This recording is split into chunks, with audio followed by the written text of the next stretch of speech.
Hello and welcome to the Robert E. Howard Foundation channel. We're back for our second Cimmerian September video where we will attempt the Herculean task of going through all of Robert E. Howard's Conan stories.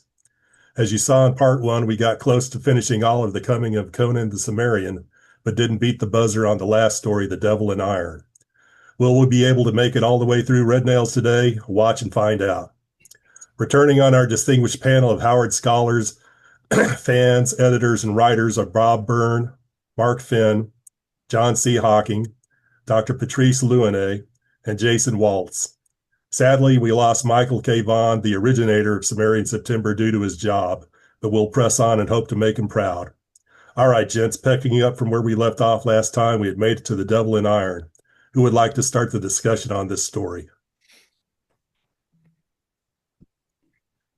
Well, okay then. Yep, pick one. Let's do it. So this is pretty much a rewrite of Iron Shadows in the Moon, but with elements from the Pool of Black Ones and Zuthal of the Dusk thrown into it. And I know that for Hither Came Conan, when Jason asked me if there were any stories that I would like to take a pass at, I was looking through and I saw that those three stories and Devil in Iron seemed to all have the same elements in each other. So my thought, being a huge pulp fan and especially a huge Doc Savage fan, and knowing about Lester Dent's master plot fiction writing that he story or article that he wrote for a writer's journal, where he details the plot that he used to write a 5,000 to 6,000 word story or so, wondering if during the writing of those three stories, initial three stories, when I think one of you last time said that Howard had gotten into a zone where he might have come up on his own with just a general basic plot for writing these three stories. Because I came up and looking at them with 5 points. First, that Conan was on the run from something. Second, that he comes across a woman that gives him someone that he has to rescue. Third, that they come across a lost city or civilization. Fourth, that there's some sort of supernatural element in the lost city or civilization that Conan has to fight. And fifth, that he and the woman make it out of the city and wander off to go to some new adventure, which we never hear about. He seems to follow that for these three stories. And especially by the time he was writing The Pool of the Black One, I thought that he was starting to run out of ideas because he was already starting to recycle elements from the previous two stories into The Pool of the Black One with slight changes in them. And then my final thought as to why The Devil in Iron reads so much like Iron Shadows in the Moon and the other two stories was that he had stopped writing the Conan stories because of the backlog. It started going into new avenues such as hard-boiled detective stories, Western stories. And when he decided to take up the Conan stories again several months later, that he turned to these three stories because he was able to write them so quickly in like 1 to 2 months' time. And they were all taken by Farnsworth Wright, as far as we know, Patrice, without any requests from Wright on rewrites or anything like that. And as far as we know, yeah. And he used those three stories to help get him back into his writing of Conan to write The Devil in Iron. What do you guys think about that idea? Yeah, I think you pretty much nailed it. Yep. I don't think he was running out of ideas, really. He was running out of money, rather, when he was writing Blue Black One, all the stories. And then, yeah, after a few months, it was time for him to get back to Conan, and he did that the easy way with Devil in Iron. It's not much of a story. I mean, the comparison you made with Lester Dent and the Doc Savage is apt, I think. What it says really is that's a routine Conan story. There's nothing, I mean, there are some good paragraphs, but the story is just made, and you have read that before, so it's not really interesting. It will entertain you for, an hour. Yeah, I agree. I think that when you go back and revisit those familiar elements, it's a great way as a writer to remind yourself sort of, oh, right, he did this. Oh, right, this was a thing. So there's something, I mean, certainly there's a pragmatic approach to a formula when you're a pulp writer, and Lester Dent's widely distributed formula for a Doc Savage story is great to read because it solves a lot of problems, in terms of not having to work too hard around these strictures. I can't think of a lot of instances where Howard used the exact same formula more than like 2 or 3 times at most. And so this, certainly you could look at this as the thing that that Robert Bloch was complaining about, right? Whenever he wrote in and said he was awfully tired of Conan the Cluck, which is silly. And I think he was just doing it to maybe throw a contrary opinion out there. But I think that the more you get sort of stuck in that mindset of I got to do the same thing every time, the more you end up getting like, Seabury Quinn. All of his stuff has those real familiar beats in it. And that may be why Wright liked him, right? He could look at this and go, okay, this did well before, I can do it again. Yeah, which is why it's so painful these days to read Doc Savage or The Shadow, because every time you get the same thing. I've read a few Doc Savage myself, and the only ones I like are the ones that deviate from this formula. The one with Patricia Savage, for instance, are better. Formula is boring. Cimmerian Queen, as you just said, I cannot convince myself to read another Cimmerian Queen. Mm-mm. I did my homework, and that was it. I want to throw out there that the difference in this of the 3 stories and many of the Conan stories is again, Howard introduces, it's a writerly trick. He doesn't introduce the person Conan, but Conan's looming presence is felt through the beginning, but Conan doesn't show up till chapter 4. That's right. 3 whole chapters before the star of the show, actually gets on scene. But you definitely feel him and know he's coming or will be there. Yes, I think that's one of the great pivots that's one of the first real pivots we get in the evolution of Conan. He goes from being the guy in the room to the guy being talked about by everybody else in the room. Yep. I guess we'll talk more about that when discussing Which Shall Be Born, but yeah. Yep. And yeah, this story is just a rip-off of Interior Scenes. The first chapter is a complete rip-off of the first chapter of Black Colossus. The innocent guys who arrives in the temple, ends up dead, the story begins. It's okay. I kind of agree with what Robert Bloch was writing in Weird Tales. Obviously, was not talking about the interior stories, but the routine one with there's a girl, there's a monster, and it gets repetitive. And he was right. I forget. Did all 3 of these show up in a row in Weird Tales? Although publication. May 1934, we got Queen of the Black Coast. August, we got Devil in Iron. October 1933 for Blue Black One. Okay. Yeah, they were in close succession. So they were, yeah. So that would create this, feeling of.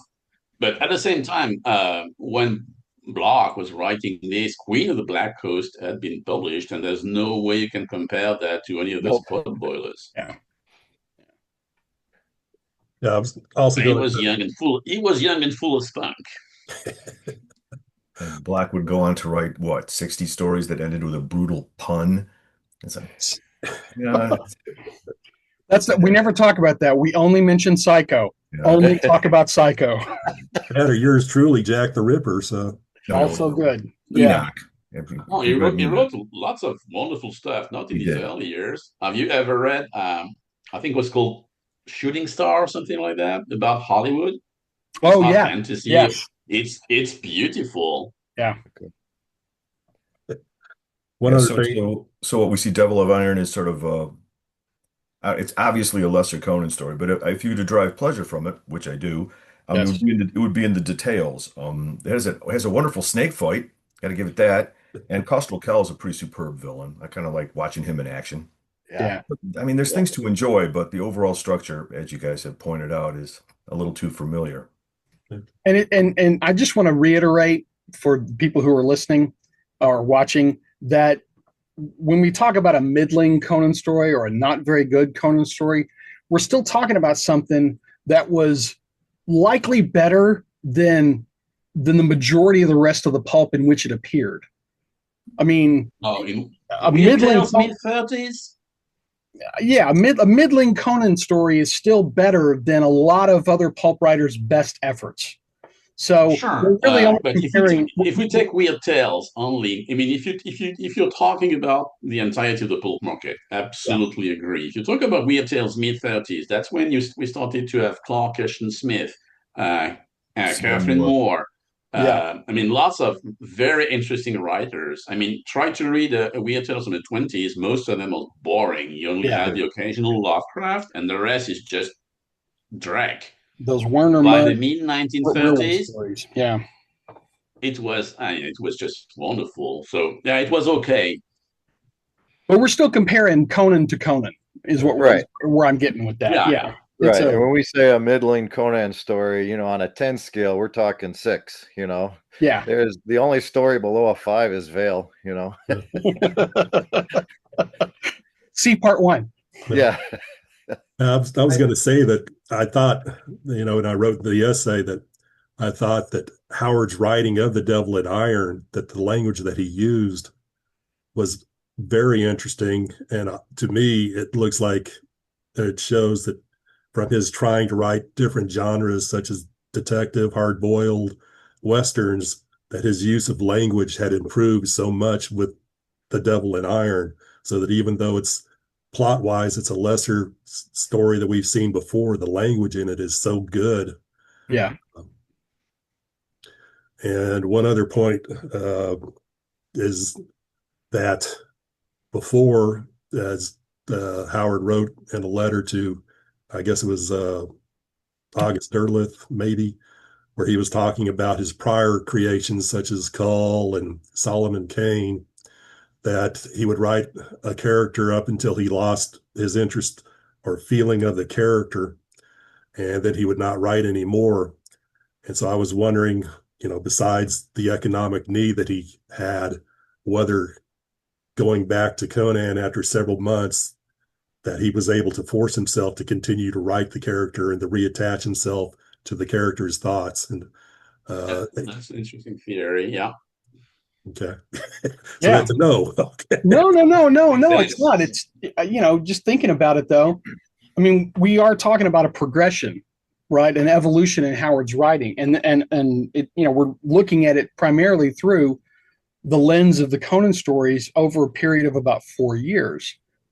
But if you fold the rest of Howard's writing in to all of that, all of a sudden it doesn't look like leaps and bounds. It looks like stair steps, so to speak. So each new thing, he brings something else to it. I think that's why those last few Conan stories are as strong as they are, because at this point he had other influences coming in. Writers we can only write what we know or what we kind of take in, and so the additional influences is what moves us, in different directions. And it's really hard. I'm speaking, but personally and professionally, it's really hard to keep a character consistent over an extended length of time. I can't think of any character. I can't think of a single fictional character, certainly not one at the level of, say, Conan or Sherlock Holmes, that doesn't have an evolution through it, because I think it's just inevitable. We don't want to write the same thing over and over again. Some people do, but I would call that hackery. The people who are just doing it to fill a notch on the series of westerns or romances or whatever. But I do think that we're looking at Howard progressing and growing and changing as an author. Would he have come back to it? That's the question for the pavilion after hours, right? Yeah, absolutely. Yeah, But totally. I tend to divide the writing of the Conan stories in 3 stages. The first one, which is the creation and the experimenting, and it goes all the way. We go from Frost Giant, Queen, Phoenix. So all those stories are very different, very original. You have never seen anything like that. Then you have the middle section, which is, oh, I need money, so I need a monster and a naked girl. And then you have when he's back in the saddle after his financial situation gets better, we again have experimental stories where, okay, I can do a werewolf with naked girl. Okay, let's write Beyond the Black River and Yeah. the other stories we'll be discussing soon. But for me, this middle section is really, I just need money and I know how to make money and I don't have a choice. Okay. Anything else we want to say about The Devil in Iron? I'm surprised we had this much to say about it. Yep. And if he didn't have his mojo about him, he shortly reacquired it. What's next? People of the Black Circle? Oh, yes. Yeah. Oh, man. Real quick before we jump into that, any thoughts on the first book that Patrice put together, The Coming of Conan the Cimmerian? What do Great y'all job. think about the overall stories, the overall feel of the book? Beautiful book. Wonderful Well done. throughout. Yeah, I'm on record. I think that those 3 volumes are the definitive volumes for doing the hard work of putting everything together and reestablishing the order in which Howard wrote them, and then the essays. The extras. It really was. I mean, the Solomon Kane book notwithstanding, this is what everybody was sort of waiting for with Wandering Star, and the fact that we did get to get them all done and see them illustrated in all these different formats. I had nothing to do with it, but I'm very proud of the fact that those are out there and that my friends worked on that. I just love that. I think that's amazing. And right next to him, you put this book. Thank you. It was really a labor of love. I spent 2 or 3 years of my life on those 3 books. And well, I do not regret doing that, obviously. You had hair It was just then. incredible for me to be offered this opportunity. I was like, hey, I'm French. Maybe you remember, or maybe you don't. I don't know. But okay, once they gave me the task, I said, okay, I'll do it. Can I ask you real quick, how did you decide to break the stories up into the 3 volumes? No, the initial when Marcelo and Rusty asked me to become the editor of the books, the initial plan was to have 4 volumes, Oh. and I was like, we know. I mean, among the ideas, there were lots of them that were floating around at the time. One of my main ideas, look, the other master of fantasy is Tolkien, and the Lord of the Rings is now 3 books. Even though it was not supposed to be 3 books, today it's 3 books. Let's do the same thing. So it went from 4 to 3. That was the initial thinking behind the 3-volume set. And then after that, they wanted to do the stories in the order of publication in Weird Tales, and then put the unsold stories and the unfinished one at the end in the appendix of the book. And I said, no. I don't care that Vaughan and Troy didn't like Frost's giant daughter. We are doing this. We are here giving an appreciation of Howard, not Vaughan's right. I mean, his taste where his taste, fine. But we are talking about Bob Howard here. We want to see his progression as a writer. Yeah. So yes, it has an unfinished tale, a fragment. I mean, if it's interesting, I'll put that in the back of the book. But the rest is I want the reader to see the evolution of Bob Howard as a writer. I don't care sorry about that, guys, but I have absolutely zero interest in the chronology of Conan's life. And for me, Howard was first and foremost. That was really my main guiding principle.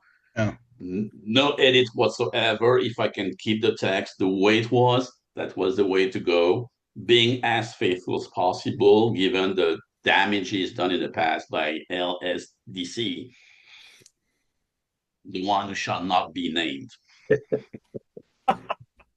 All right. I guess asking more, why did you put so many stories in volume 1, and then we've only had the 3 stories in volume 2, and then I think it's 5 or 6 stories in volume 3? How did you break that up? It was not a question of stories, it was a question of balance. Because volume 2 was going to have a People of the Black Circle and Howard's Dragon, but that's 2 stories, they're big. So That was the ideal cutting point. At some point, I was toying with the idea of putting Devil and Iron first in the second volume, but it really was a matter of page count. There was no philosophical discussion about that, just page count. Huh. All right. Well, let's move on now to the Bloody Crown of Conan and the first story in that, People of the Black Circle. Who would like to start off on this? Well, I have something to say is I was not responsible for the title of his books. It was some guy at Del Rey choose those. I think those titles are stupid. What's a conquering sword or a bloody whatever? Those titles suck. You can quote me on that. There we go. I mean, Wandering Star, well, Volume 1, 1932, 1933. I mean, okay, that's classy. Yeah. People is a very interesting entry in the Conan canon. It's his first attempt at a longer story, and he is successful for about 75% of the tale. And then after, I think the last quarter of the story just falls apart. It just feels rushed. But there's 80 pages to the story. The first 60 are just incredible. Yep. No. Yeah. I do think this is one of the better Conan stories.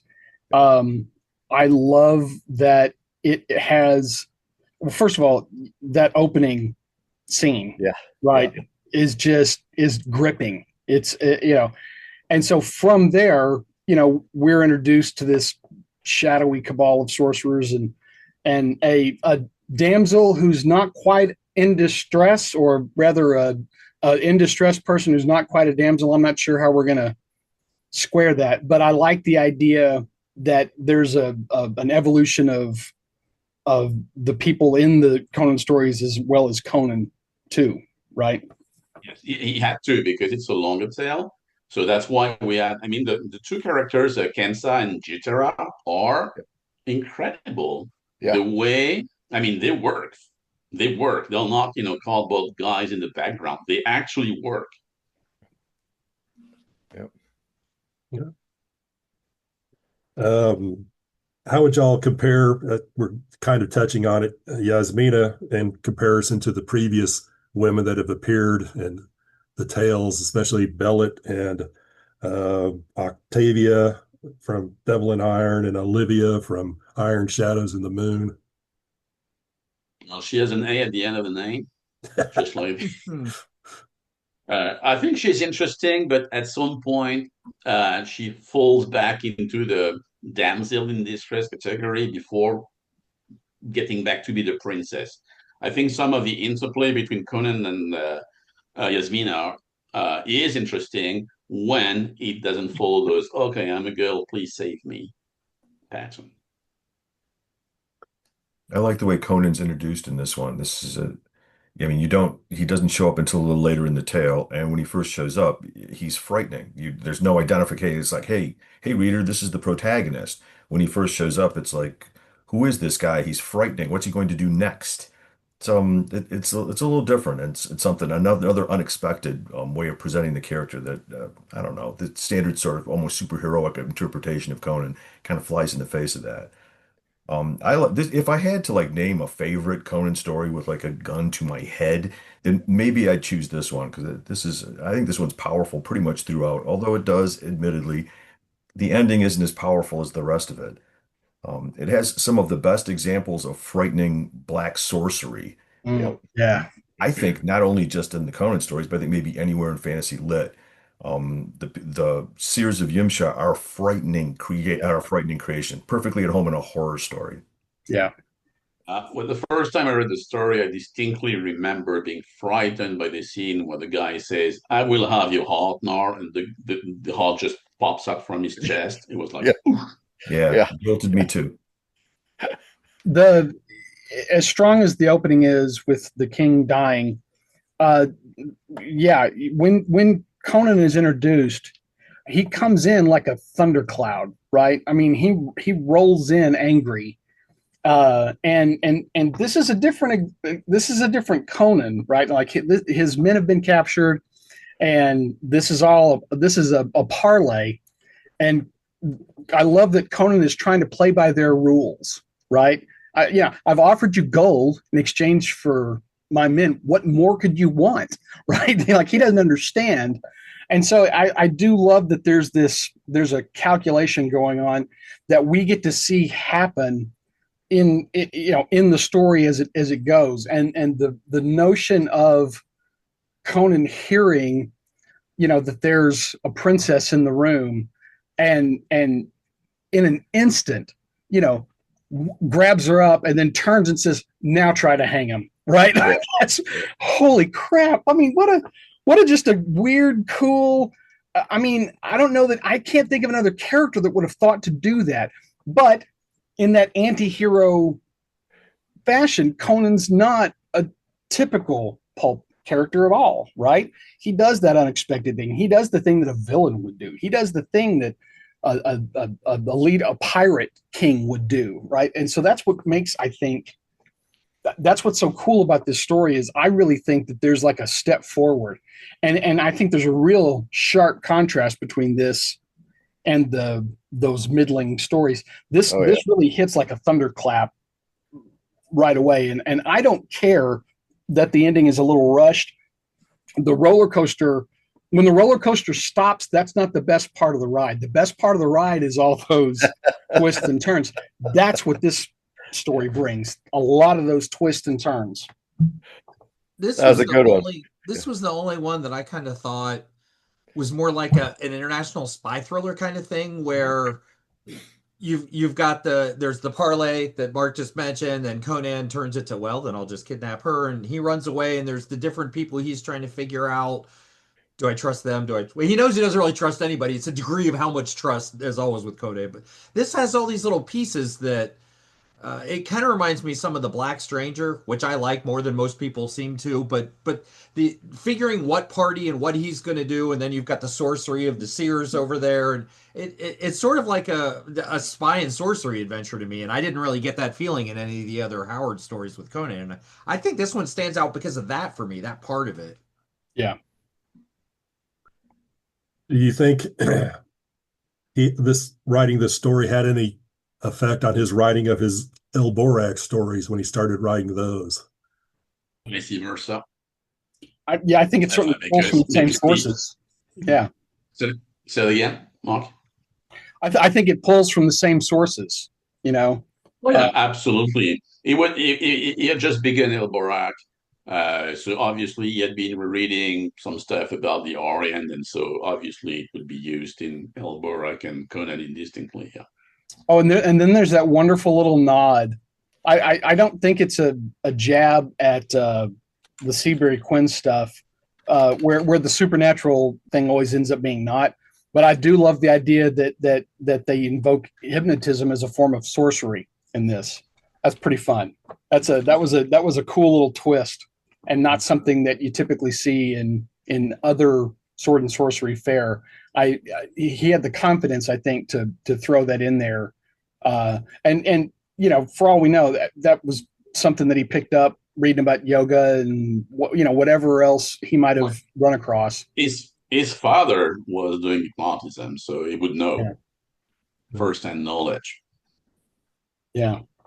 I was going to say that reading your Hyborian Genesis, you said about his father practicing hypnotism. Did he practice hypnotism on some of his patients to try and help? Yes. I think there's this example I recall. It was like someone was complaining about, a lack of bowel movement, and he went to see the guy, say, okay, tomorrow at 4. You will feel the need to go. And the next day, the guy had to go at 4. So the guy was convinced that he was some kind of god. Doc Howard. It was interesting. I mean, what we understand today as yoga is not what yoga was apparently in the 1920s. It has this esoteric tinge to it. And he was very much into that. His father, I mean. Yeah, so he got theosophy from his father, and then the yogi arts from his father that he would put into his stories. Yeah, his father had all those weird books about the teaching of Yogi, Ratchamaga. I forget the actual names, but those were American dudes hiding under those names. And I have a copy that used to belong to Bob's father, and there's lots of stuff that's underlined in red and yellow and green. So probably he was taking this very seriously. Huh. So maybe we can see traces of that in People with Black Circle, but also from his readings, obviously. Okay. Yeah. So, anybody have anything else to say on People of the Black Circle? It helped pave the way for the writing of the Art of Dragon, because he was trying, that was when he was starting to write a novel. He had the British market in view, and so writing a serial, simpler, cheaper, and that's a good way to learn how to write a novel. And I think we see the results with Heart of Dragon. Okay. I love at the ending, I call this Howard's use of the famous have a guy bust through the door with a gun with his three-way battle at the climax. I just love that employment. Doubt have a man come through the door with a gun, Raymond Chandler. Exactly. All right, then let's move on to Hour of the Dragon. As Patrice said, this was Howard's attempt to write a novel for the British publishers who had asked originally for him to send them a collection of his short stories to publish, and then they decided not to publish those because so he had been in touch with a British outfit in mid-1933. He had submitted 9 stories, and the guys were like, after all, we're not going to publish a collection of short stories, but if you could submit a novel along the same lines, meaning fantasy, right, we would be interested in looking at it. So what happened is that when he got that late 1933, just as he had completed People with Black Circle, he wrote Almeric. And Almeric was the first idea, and he simply dropped it because he realized it was so bad. And then he wrote a Conan story, which is a fragment known as Drums of Tumbalku, realized was going nowhere. And around March 17th, if I'm correct, he started writing The Arrow Dragon.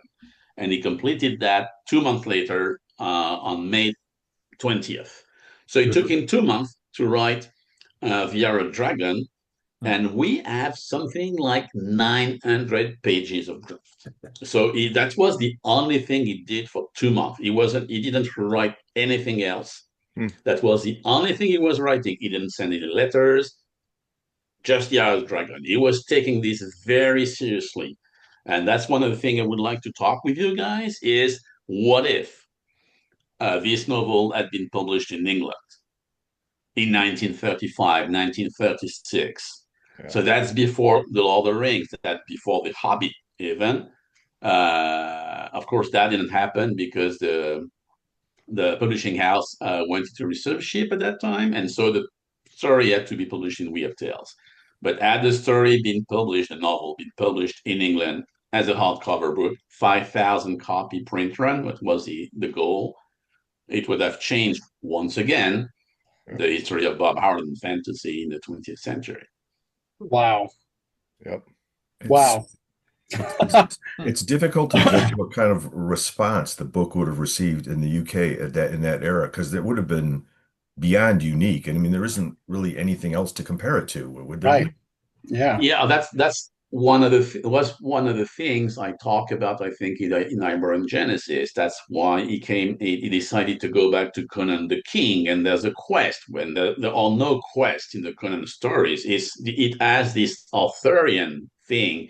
Yeah. And it's also something I include in my essay, is there's this scene at the end of the novel when Conan gets back to Colonia, is riding with whoever his guys, and the countryside, which was barren until then because of the invasion, suddenly, it's spraying all over again. Yeah.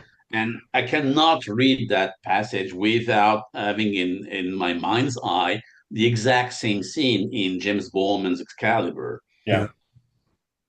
Yep. Yep. Yeah. I think he was deliberately okay, let's do a King Arthur medieval fantasy thing. And at the same time, I'm going to use so many elements for former Conan stories because, well, those guys, the British, they don't know Conan. They have never read the Conan story. Right. And B, well, if I can have my character travel all around the Iberian world, because the Colonia and the Media and Stygia, everywhere, well, that's a way to sell not only the character, but the world. And the idea would have been, I guess, to write more Conan novels. Patrice, refresh my memory. Was Dennis Archer a contact of Klein's, or did Howard reach out directly? I can't remember. I know Klein did Herbert Jenkins, but no, Jenkins is something else. So at the time, I'm a bit hazy on that, but I think it was from Artist Klein that Howard got wind that there was a way to get published in England. Remember, at that time, he had 2 stories with a third forthcoming published in England in the Not at Night series. And the Not at Night books, mostly the contents were mostly tales reprinted from Weird Tales. Weird Tales had also a guy who was acting as an agent in England. I forget his name at the moment. Okay. But this guy was also there in England. And so I guess the idea that I think he mentions that to Lovecraft in one of the letters. Hey, I'm interested in what's happening in England at the moment.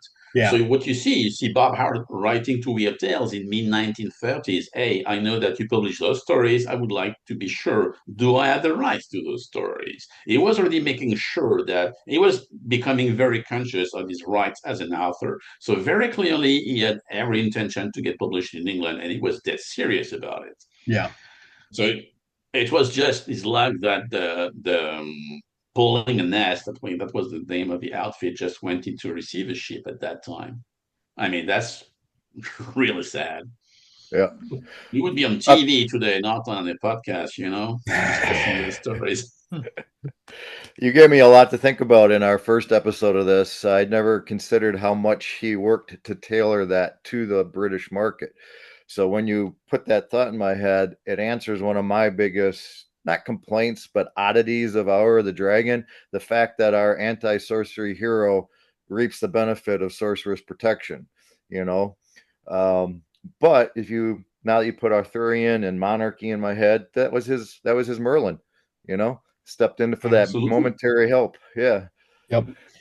I will confess that as a child reading the Conan stories, because of how they fell in the book, I read Hour of the Dragon last. And at the time, the first time I read it, I was really disappointed because it felt like Conan's greatest hits. It felt like the clip show on Happy Days where they just show you pieces of the other episodes. Okay. And I didn't understand it. Years later, when I came back to Conan, I had the advantage of having had some conversations with Rusty and Patrice and other people at the Pavilion. And so I actually read Hour of the Dragon first, and tried to think of it in terms of what if this was the first Conan I'd ever read. Yeah. And boy, does it work as an introduction to Conan. I mean, it's an all-in-one sort of a thing. Yeah. I don't think it's necessarily the exact same Conan, blah, blah, blah. But I do like that it was intended to be a starting point. Right. Absolutely, yeah. He could have done another novel where he went back and threaded all the thief stories together and talked about how, the boy rose to kinghood. You could have done that, the same thing. And there's no way of knowing if that's what he would have done. I'm just saying that when you start thinking of it that way, what a cool idea. What a cool idea that we never got to see fully developed. Anyways. Yeah, I mean, imagine if the novel had been published. I'm dead certain he would have stopped writing for Weird Tales. I mean, it would only have been Conan novels for the British market. Hopefully, reprinted or in the States as well. When you read the book, I mean, Princess Albiona, can you be more transparent? That right there is a fine scene, though. If you had to have a rescue of a woman, that was about as memorable one as you could get, with him showing up wearing the executioner's hood. Oh yeah, saving the day. That's just a wonderful sequence. There's lots of lots of lines also in the novel, and they're clearly nods to Shakespeare. A vow foul ghost or something like that. There's method to his madness. I don't know how many times that appears in the book. Yeah. I can't help but wonder how well it would have been received. At the time, and indeed up until relatively recently, one of the things that most people noticed about the Conan stories was their explicit violence. If you recall, there was some talk about Arkham House putting out a collection of Conan stories, and Derleth just said no. We'd have to put it on blood-colored pages. Yeah. That's Derleth. It was I know, but in general, and what was the New York Times did a review of a Superman on a psychotic bender, quote, and yeah, sure, but that level of violence wasn't common in mainstream stuff. Like maybe The Hobbit could take off, but could Conan have? I'm not totally sold on that. So let me offer a counterpoint. I'm sorry, Patrice.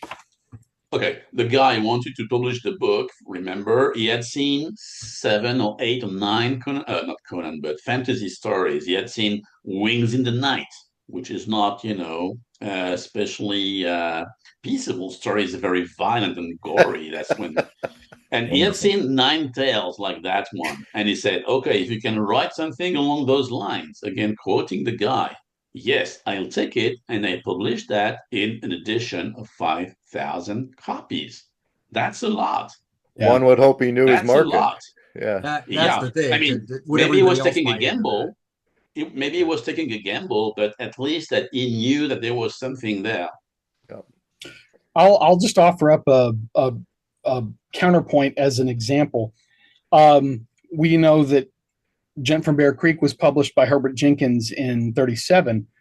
All of the reviews that I read, thank you, Bobby Deary, for scouring British newspapers to find them, were all, this is highly entertaining. This is, and of course, while the violence is certainly cartoonish, it's no less blood-soaked in the Breckenridge Elkin stories. None of them had a problem with it. In fact, every review that I read from the British papers that mentioned them were all positive. There was only one that might have said something along the lines of the violence is over the top, but again, in all cases the response was overwhelmingly positive. So I don't know that would have been an issue. Certainly not insofar as I think the British market is concerned. Derleth, it was just as capricious as Wright was. So, and that's a funny thing, when you're dealing with posthumous publication of Howard, you have people that wanted to publish him, but not everything. They wanted to publish the thing that they liked, right? They either want, the Solomon Kane stories, or we'll do the horror stories, but we won't do Conan because the Conan stuff is too gory, or, whatever. Everybody had a favorite, and Derleth was no different. I'm not sure that Conan was different. The very fact that he titled the volume Skullface and others, he chose Skullface at the title story shows how he did not understand Howard. Yeah. Well, one of the things I liked, you get into Stygia and you get more of a look at Stygia, but in a novel, he's got more room to show you the Hyborian world. Obviously in one story, you can get however much within that one short story of that one area. Yeah. But you get into a novel, and he would have had more room to roam and show more of different parts of the Hyborian world, assuming it tied into whatever the story was for that particular novel. But yeah, that's actually one of the things I like. Some of the tour books that are set in different places. No, not canon, but I'm getting to see more of an author talk about that part of the world and a couple of things within that. So you get to form a little more of your Hyborian world if you want. But Stygia is fascinating to me. I mean, Ancient Egypt is interesting. His version of it through Stygia is interesting. Roy Thomas went deep into Stygia with the Conan comic. I like Conan and Stygia. I just and that's not his kind of place, obviously, but Stygia is a pretty cool fantasy world place. It's definitely a peas and carrots kind of pairing, right? You know, the guy who has a low opinion of sorcery in a kingdom full of it is automatically going to be an interesting read. Yep. You could just see him walking around like they're worshiping snakes here. What is wrong with this place? I mean, yeah, there's some great lines in here. I love I am respectable, meaning you're rich as hell. But I think the funniest line is said by Publio. Yeah, the merchant, as Conan's walking down the alley. He says, where Conan will cease to be a peril to me. So that's the funniest line in any Conan story. There's a lot of political stuff in that story. You can see the concern that Conan has for his subjects. The people getting poor, the farmers cannot eat. There's a real concern about the welfare of the underdog, of the those. I mean, you can feel the influence of the exchanges he was having with Lovecraft once again in there. And there's no love for hereditary monarchy again in that novel. You can see it. It's it. You can you can invade another country and become king of another country. No. I don't want to do that. So he has Conan is very interesting. Is very much of. I mean, you cannot really be a Democrat in fantasy. I've been thinking about that this past week. Fantasy is a very conservative genre by nature because give me a fantasy novel in which you have a democracy. It simply doesn't work, or I cannot think of one anyway. But given that we have to have a monarchy, he is pretty much the enlightened king. Yeah. Real quick, talking about the interlude with Akivasha, that has always kind of interested me. I know years ago, somebody who was doing an adaptation of the novel in the comics, from what little I remember, wrote about, kind of focused in on Akivasha. What do y'all think about her? It's a pretty memorable interlude, but I did kind of want more. I mean, he basically just leaves her behind. She's been there for a long time, and I guess she gets to stay there a lot longer. I know that in the Hither Came Conan book, that whoever did the essay for it mentioned her as signifying sex and death, and that Conan was strong enough to turn away from her and wander off to fulfill his quest. Jason, I know Ryan did that because I talked to him. I mean, Ryan did the original essay because I talked to him at Pope Fest on that. And that sounds like Ryan's commentary on a Conan character. Absolutely. She's there. You're in the story and then she's there. And I thought that was interesting. And there's just so much and you go bit by bit. I actually prefer the Scarlet Citadel, which I don't hear very often. But there's so much to go through bit by bit by bit, and you just come through all these characters. I think that's part of to me, the beauty of the novel is he puts so much in there and she's just one more part on the roadmap, getting from the start of the story to the end of the story for me. But like John said, it's a pretty compelling short piece in the novel with her. Yes, because as I remember correctly, I think the comic, whoever was writing it was wanting to go into what happened to her, how she became a vampire or whatever, and all that other stuff leading up to it. So I always found that interesting for what it was. We have anything else to say about the Hour of the Dragon? One of the only Conan stories where at the end he doesn't ride into the sunset. He says, "I'm gonna marry this girl." Interesting. She's just a slave. Yeah. But again, this ties into your writing for the British market, I think. Yeah. I think that was very astute. She brought him a sturdy dagger when he needed one most. So she was a good girl. That feels like a metaphor. That feels like a metaphor. I don't know. Yeah. It's also one of the stories when you have different women in it. There's no real love interest. I mean, unless you consider what's her name again? Zenobia. The slave girl. Zenobia. Yeah. Zenobia, yeah.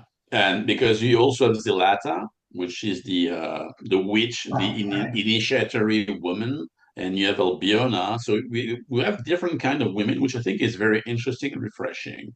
Well, I was going to throw in, now that we brought up Zenobia's name, named after the Queen of Palmyra, who stood up to the Romans in the 2nd and 3rd centuries AD, or actually 3rd centuries AD, in the Palmyrene Empire.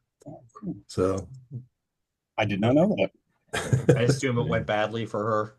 I would think.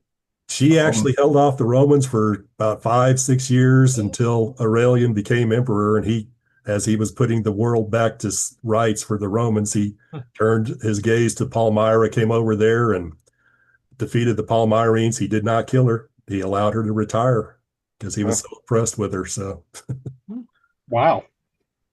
Moving on to A Witch Shall Be Born. Hang on. Yes, Hockey had something. Yeah, all of a sudden, thanks, Jason. All of a sudden, it just occurred to me how wonderful the opening of Hour of the Dragon is, with the awakening of Zaltoten and whatnot. That is an extremely colorful, lush, and compelling beginning to a novel. It'll pull you right on in. I couldn't let this go by without saying something about that. That's superb. Agree. Yeah. Oh, and I also forgot. This is our ape count for apes attacks. We're up to what, 4 or 5 on the ape attacks now. So you need to have a little meter on the side with when it goes up. Like we need to learn how to do a counter so we can have it that ape attacks. And I mean, it's Conan's greatest hits. You got to have a killer ape in there. I mean, come on. You mustn't let standards slip. I mean, really. Let's move to a snake story then. We need a Cimmerian band called Apes and Snakes. Back in the Man Apes. Yeah. That's my punk band. I'm taking it. All right. All right. A Witch Shall Be Born. Who would like to take this on? All right, Jason. We should contemplate this on the Tree of Woe. And the Tree of Woe. One of the most memorable scenes, pushing possibly the most memorable scene, because it gets depicted in art that everyone instantly, thinks of right away. I think this is a very interesting story because Howard spends the entire story writing, in my notes, I use the word shenanigans, circling round and around and around Conan, but it's not Conan's story. Right. But we get, again, this major scene in Conan's life where he absolutely negates death. Every twinge of sensation, even of agony, was a negation of death. I love that sentence, and that defines the character of Conan. But it's a middling story. I think it's better than middling for a couple of reasons. I think there was an attempt at Howard to sort of separate. There's an A plot and a B plot. Yeah. But you can't discount the myth making of Conan being crucified and then being cut down, well, after fending off the vulture, right? Yep. But after being cut down, and then if he lives, he can join our troop, and then Conan going, yeah, I'm not giving up yet. That's boy, that's powerful, and I think that really, more than anything, that's become the defining characteristic for Conan. Yep. Thanks to the movie and the number of times that artists go looking for an iconic image. Yeah. And if they don't want to do, half-naked woman and a demon, it's Conan on the cross or some iteration of that. So I think that the sum is greater than the whole of its parts here. Definitely. Yeah. Yep. I think you meant feed off. Sorry? I think you meant feed off, not fend off the vulture. Okay, right. Well, yes. Well, Olgerd, when he says, if he's worthy to ride with me, survive it. If not, then he doesn't deserve to live. Right. And I mean, and like you said, Conan's like, just all I need is a little chance. That's all I need right now. Yep. It's not one of the best. it's not one of the best Conan stories because of the last chapter, which is so weak with the Lovecraftian monster, which is so cheap.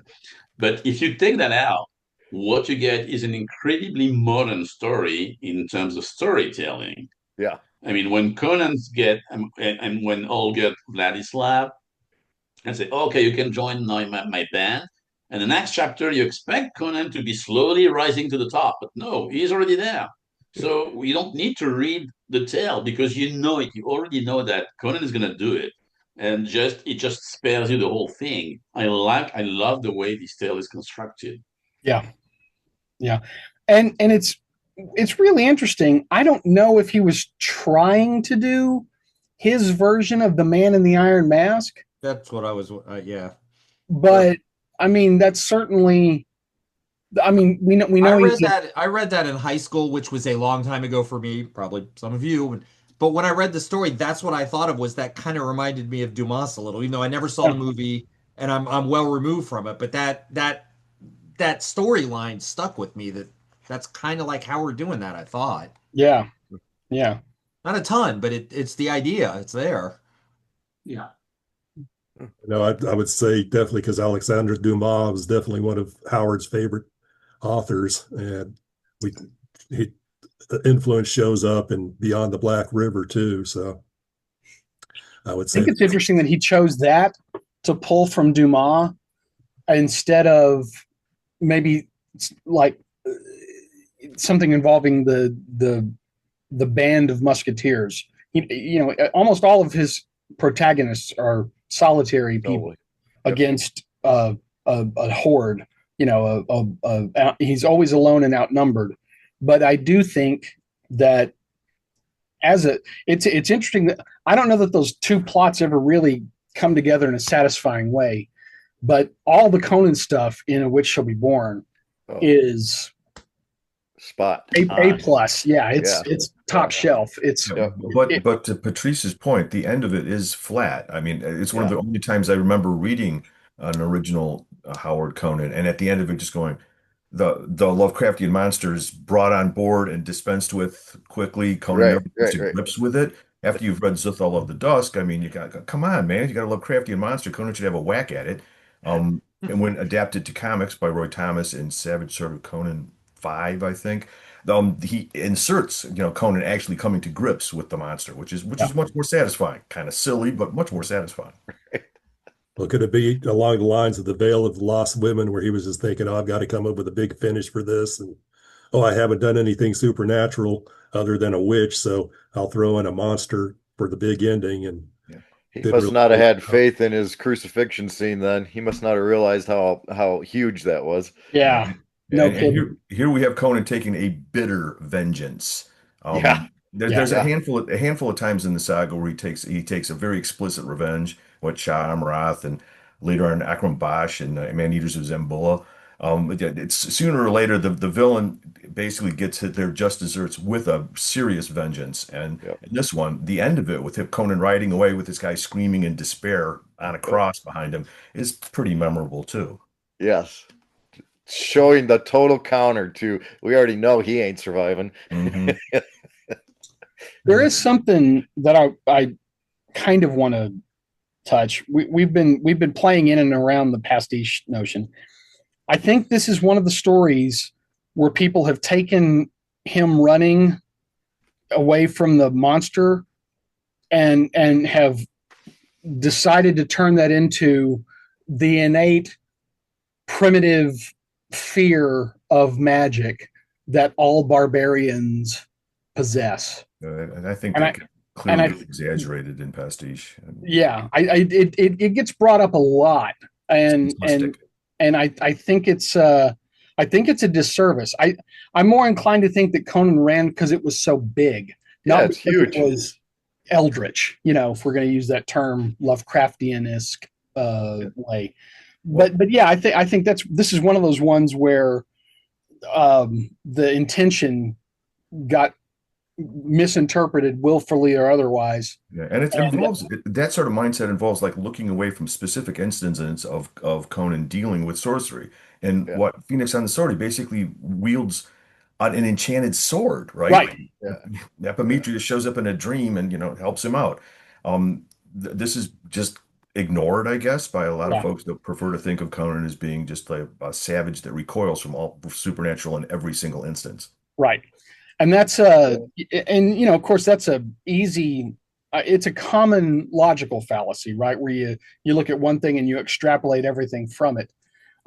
To a larger point, I think it's just as dangerous or misguided to look at just the Conan stories and say, well, this is Howard wrote everything the same way, when in fact we know that he didn't. I just wanted to bring that up, and then we can move on. I'm sorry. No, I want to comment on that. That's a good point, and then I think, correct me if I'm wrong, but this is the only Lovecraftian monster he actually sees in daylight. All the other ones are in storms and night and tunnels, and he faces them in the dark. Interesting. Huh. I hadn't thought of that. Okay. So that's counter right there, in my opinion, that he faced them without even fully grasping what they were and how big they were. And he saw this one and he's like, oh, that seems a little big. I also wanted to say, to your point, I'm not bothered by it, but I have always attributed that usage of the dream and the power sword in the first one as that came from Cull, since it was a rewrite, because it's never used again for Conan in any of his other stories. I have always felt that's just a leftover from the Cull story that worked, and he didn't want to get rid of it. Yeah. Well, yeah. No argument. I mean, certainly, but I just don't think he's. I think other writers and stewards have made a little too much of those details to build something that I don't think Howard ever intended to be in there. Okay. So. Yeah, I was going to say that, maybe for Conan running away from Thog, that we got Thog, Thack, and Thog. So running away from Thog was, maybe as a little child growing up in Cimmeria, he had a bad experience with frogs. So. But I was going to say that as I started reading the Lancer and Ace, actually, I started reading before the Ace books came out on the DeCamp and Carter series. But I picked up that Conan's fear of, or innate distrust or fear of sorcery was coming more from the DeCamp and Carter pastiches, and that, so that maybe everybody who's been writing the pastiches from that just took it from DeCamp and Carter, thinking, well, these guys know what they were talking about, so this has got to be an important part of Conan's character. I wasn't going to say that, John, but I'm glad someone brought it up. Well, it shouldn't all come from me, okay? John, you used to say that they didn't know what they're talking about.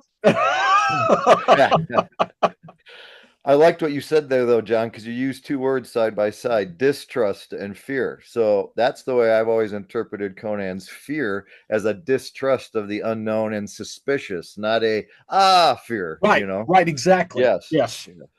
Well, you may use those words then from here on out, Jay. Let's see. I love the drawing in the Del Rey. I'm sorry, but I love that. It fit exactly the story. It's bad and it's good at the same time to me.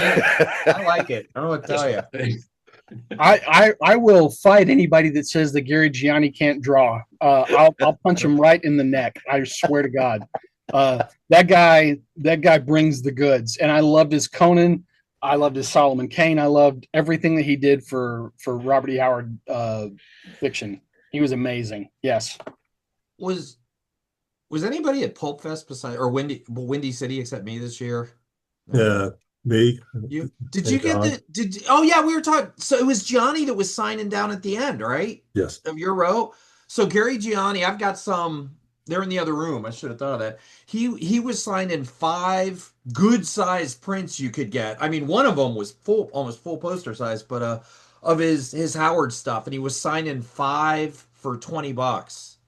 And that's why John told me, like, hey, Gary Gianni's down. I said, what? And it was like the Roadrunner. Before John had stopped talking, I was down at the end standing in line. And Gary was really nice, and he was chatting with people, and it wasn't packed. But, you stood there, and But you could pick out like 5 of 7 that he had there. But so I got some Gianni prints that he signed. There's some Conan. Nice. There's a couple Solomon Kane I got. Those were done, I think, for Wandering Star. Those were promotional posters and prints that they did for the Wandering Star books. I'm glad you got them, Bob. They're beautiful. Yeah. His colors are great. I mean, obviously they're. I was going to say that out of my Wandering Star collection of books, the one book I was missing was the Solomon Kane. So I saw somebody that was selling it there. And then when I saw Gary Johnny there, I walked up and asked him if he'd do a little doodle in the books. I was expecting, little doodle like that. Oh, hell no. He gave me a full page drawing of Solomon Kane in that book. And I was like, oh my God. I love Gary. Gary, Mark Schultz, both. Those guys are class acts, man. They're amazing. Yeah. I did get Mark Schultz's autograph at Pulp Fest last summer, not this summer, but he was there in the back of the room and we were chatting a little before he went on. I got his autograph in the Del Rey, so I was very excited with that too. Yep. Nice. Sweet, nice guys. Last two things. Absolutely. Okay. Last two things. Just wanted to mention sort of the name for the good queen, Taramis. Originally, Bellet's name in the first draft of Queen of the Black Coast was Tamaris. So he kind of just rewrote or repositioned the letters in that name and then switched the E with an A. And then finally, talking to the crucifixion scene being so iconic, we know that when they made the Solomon Kane movie, they threw in the crucifixion of Solomon Kane in that. And if you all haven't watched the new Red Sonja movie, there's sort of a crucifixion scene in it where she's attached to an X cross. So, really? Yeah. So, it's still there. It's still popping up in Howard's characters as they're showing up in movies. So. Every time I hear more about that, I get less and less interested in seeing it. So you just added to that. I will tell you, my review is I hated because I've never really liked Red Sonja as a character. And I've never been able to watch the first movie. I was able to watch this movie, but was more like, oh, this is hilarious. So, all right, moving on to Servants of Bit-Yakin. So there's one of the Giannis. This is this thing is huge. Oh, yeah. Wow. So that was the largest. The others were a relatively smaller size, but they pop. They're absolutely vibrant. Yeah. And his originals are humongous too. I don't know if he had any. He's had them at shows before, but he works. They're 5 feet. Huh. I mean, they're enormous. They're just giant. Yeah. All right, Servants of Bit-Yakin. Who would like to take this? Book 3. Guys, can I start? I just want to read. James McLaughlin, who used to live here in Columbus, did the Hither Came Conan on that, but he quoted Fritz Leiber in his thoughts on this book, on this story, which were repetitious and childish, a self-vitiating brew of pseudoscience, stage illusions, and the genuine supernatural. So Leiber, not a big fan of this one. Jinkies. Wow. I like it more than that. Just a bad one. I think you read this really fast, don't think about it, and it's fun. But if you pause it all, you go, what the heck? Again, it has its moments on the whole opening with Conan doing a slow exploration, which is cool. Unknown territory. That pulls you right along. Yep. And it's got a couple of cool reveals, the dangling head in the grove that Conan perceives, thinks it's a guy, and then realizes it's a severed head hanging from a tree. I don't know, it's got its moments. But the whole the imitation goddess gambit there gets pretty tiresome pretty quick. It has to be said. I do like a coincidence. I do like that Conan is unapologetically the rogue in this. He's just there for the jewels. He does it. This isn't honor. This isn't battle. This isn't noble obligation. This is a cash grab. And yet, when it's time to grab the cash, there you go. Yeah. He doesn't even think it's instant that he grabs her and lets them go, which knowing how disposable women are to him, maybe he would have thought a little about it. There is a fine line in the story where he mentions, well, I'll be damned, a priest who believes in his oracle and cannot be bribed. Yeah. There's a lot of cynicism loaded into that. There's a lot of authorial comment, I think, in invoking there, which is fun. But you can certainly look at this. This is bits and pieces of previous discussions.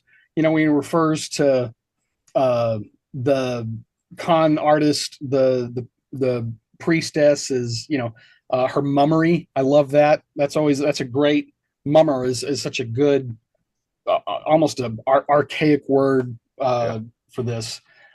Fantastic.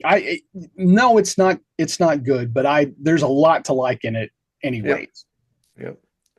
I use this for my writing class. I teach a character creation class once a month, and I use this as the prompt. The first, all the way up to where he climbs up over the edge into the cave and discovers the skeleton in the scroll, and then I had us right from there. And none of them were familiar. I mean, they knew who Howard was, but we're not familiar with the story. So it was a fun exercise. What do they say when they read Howard? Okay, you don't need to finish that. No, I would say about half of them have, and they enjoy them. But yeah, I mean, I concentrate more on hero or character building, so it's not so much. We just use different examples. Always have a different prompt, and chose that one. But it sets it up for if you're writing that discovery of a skeleton with a scroll in the cave that you've just climbed the cliff of. There's a lot of, people went sci-fi, people went adventure. You have a lot of options with that. Yeah. Little side bit, sorry. Well, it's okay. And our ape attack counter is now up again. So yes, weird man apes, gotta love it. You got to put a little tally or something on the screen, with an ape head or something.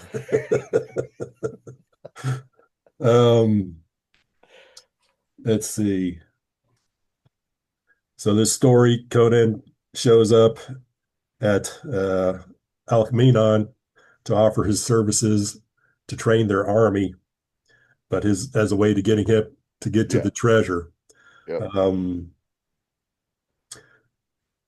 Off the top of my head, I can't remember where is this taking place after Black Colossus, or in his terms of his growing as a character in his timeline, or well, in terms of geography, he's in Hyborian Africa. I'm not sure where this falls. I like the idea of him going that far to steal stuff, but all of the Conan the Thief stories take place in bastions of civilization, so I'm not sure where this falls. I think it's an academic discussion anyways, but I do like the bits and pieces. It feels like maybe he was trying to go back and do a different story. I don't know. This was a weird one, and the original, the renamed story kind of gives some of it sort of ruins the surprise. Gives the game away. Yeah, it's a giveaway, but I would put this in the middling category. I know that, Patrice, you brought up in your Hyborian Genesis that his 1934 trip into New Mexico with Truett Vinson, where they saw Carlsbad Cavern, shows up in his inspiration for writing about the caves in this story. Very probably. And for those of you who haven't read the letter that he wrote to H.P. Lovecraft, where he described his visit to Carlsbad Caverns, it's a very well-written letter excerpt, and worth your time in trying to find it and read it if you want to read some wonderfully descriptive passages from Howard on what a cave looks like, especially a huge cave like Carlsbad Cavern, and also what the people of the town of Carlsbad are outside the Carlsbad Caverns. So I remember he remarked that there are a lot of Texans that had moved into the town. So do we have anything else to say about the servants of Bit-Yakin? Mark, That's a quick read. Go ahead. He said, "Lucky us, it's a quick read." Oh yeah, exactly. I was gonna say, Mark, you elevate it, I think, by saying meddling. This is probably my 20th. This is just above Vale. Fair enough. There's more than one way to eat a Reese's. You know what I mean? Oh yeah. Yeah. Yep. I mean, and like we've all said, every time you try to arrange them in any order, you usually switch around at least 2 through 5. You know, one pretty much stays solid for most people, but I guess. I mean, this is one that I don't remember much. Like when I go back and decide I'm going to read some Del Rey's or something, I just don't remember a lot about this story. It doesn't stick with me. Yeah, it's probably near my bottom of the because that says a lot. Yeah. Yep. All right, moving on to Beyond the Black River. I think we should probably maybe talk about the synopsis or the unfinished Wolves Beyond the Border as the lead into Beyond the Black River. And he was writing that to establish sort of the history of the Aquilonians and the Picts dealing with each other and what was going on in Aquilonia as Conan was starting to make his move against the king Numidides. What do we have to say about Wolves Beyond the Border? I wish he would have finished that one. That's the one fragment I wish the most for. Yep, that would have been great. Yeah. That would have been great. When we were doing Hither Came Conan for Blackgate back in the beginning, all the stories have been parceled out and we were done. And Wolf, is it Wolf Dittrich? I never pronounced his last name right. I believe so. But Wolf emailed me. I did not know him. Again, I was still making contacts in the entire Howard Conan world from doing Discovering Robert E. Howard moving forward. And he goes, "Is there anything left I can write about? I want to be in this." And I mean, we emailed and he's a nice guy. And I'm like, well, I mean, we did all the stories. Do you want to write Wolves Beyond the Border? The same way you ask someone like, "This isn't any good, to taste. Do you want to try it anyways?" Kind of thing. and Wolf jumped on it. And Wolf wrote a really cool essay. And I got more into the fragment after I read his essay about it and went back to it again. Yeah. And I think it's really neat. I mean, honestly, I know that's very deep, insightful, but Howard's writing something different even than he wrote Beyond the Border in that one. Right. And I think it's really neat. His world building doesn't get a lot of credit. And I think it's because for so long nobody understood, or in some cases didn't bother to try and understand. But I do love that you can read the Hyborian Age and that essay, and he writes about it with such confidence. There's this just a sense that he's not looking anything up so much as he's just pulling it straight out of his head, and that's impressive.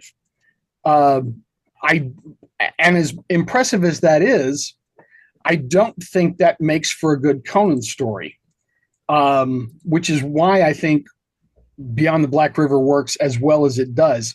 You get what you need to know about the conflict in Beyond the Black River, and you really get it underscored with the very famous line, So I think that I think Beyond the Black River rightfully is the one of the top 5 or top 3 Conan stories for everything that it does and what it gets right. And I hate that for so long it didn't seem to get a lot of respect because it was misattributed as being a knockoff of James Fenimore Cooper, which Chambers. And Chambers. Yeah. There's all of that really does a disservice. And it also, it's something that people don't know if you didn't grow up in Texas or that you don't know Texas history. That conflict played out in Texas and elsewhere. And that's what Howard was referring to when he was, excuse me, when he was making those comparisons and those considerations. It's just a fantastic story from top to bottom. It's one of the few things I would hand to somebody like, oh, I've never read Conan. What's he like? That's one of the ones I'd hand him if I were going to do it. Which is very interesting because he's like, a slant on character in the story. Yeah. Yeah. Yep. It's another one of those where he's not the main character. He's the agent of change. Absolutely. With this larger story. And he's just one piece, one part of it. I like the Conan the Scout stories for that. Yeah, I do. So maybe aside from Tower of the Elephant, this is probably the Conan story I've known more people to speak up and say, this is my favorite Conan yarn, this one. Yeah. I find it interesting with the reading background that I had. I'm not good at remembering, like so many of you are, exactly when you read your first this and that, but I grew up reading Westerns, a lot of Max Brand, Louis L'Amour, all that stuff. And the Sackett family from Louis L'Amour, I know when I read Beyond the Black River the first time, obviously it's got a Western feel, but I felt like this could be a Logan Sackett, who was like the black sheep Sackett of the Sackett family, the rough and tumble guy. But then you throw in Balthus and his dog, and now I got Old Yeller, that made me cry as a kid. It's like he tied in so much of the Western folklore, and it's a sword and sorcery story. It's like my favorite worlds. and it brings the sorcery too. What we got like everything, and it's everything from like a mysterious will-o'-the-wisp to a down what we got a saber-toothed tiger, we got a snake, got another giant snake, a memorable snake, a ghost snake, and it climaxes with a great Conan versus a demon battle as he dukes it out. That's also really, really memorable. And again, we see Conan using some sorcery. Yep. The sign of Jebel Sag, right? Yeah, that's true. Yeah. Yep. Yeah, Conan fighting the sorcery elements are terrifying, but I also like that it's Pictish sorcery, right? Which is not something we'd seen before either, which indicates that even though they have, backslid into barbarism, they're not unsophisticated either, right? There's it's when we talk about the Native Americans, and certainly historically, they were treated as other, and in many cases less than. I don't think Howard does that with the Picts here. I think he plays them a little more honestly, if savagely, at the same time. I may be overstepping, but I feel like at this point there was a certain, Conan's anger at the Picts is unreasonable, and it certainly mimics or brings to mind some of the blind, unreasoning hatred, like John Wayne's character in The Searchers, for example. But I do think that at the end, where we're looking at the new, a serious change has been made, right? A change in borders and divisions, and there's almost a certain maybe a grudging respect, or at least an acknowledgement of, ultimately they're going to triumph, right? That's going to win in the end. I think it's even more open than that, because when you have this scene at the beginning of the story where Conan is talking with Balthus, and so remember Venarium? What happened at Venarium is, well, the Aquilonians tried to colonize Cimmeria. What happened? Well, one day the clans got united and wiped out Venarium, and the Cimmerians took back what was theirs. Yeah. In Beyond the Black River, you have the exact same scenario playing out. And the moral of the story, there's one, well, they took back the land that was theirs. I think it's way more obvious than what you said, Mark. Is sure, it's their land. Right. And as it relates to the argument that had been going on with him and Lovecraft for several years now, Howard personally was a lot closer to those historical conflicts than Lovecraft was. Rhode Island was 200 years old, and completely settled. He didn't have anybody that he could have spoken to discuss what it was like having to wrest Providence from the savages, right, or whatever. But Howard had Indian fighters old enough to have been around for some of this. And if he did talk to every old timer he came across, as Novelin attested and other people have said, you're going to hear some of that.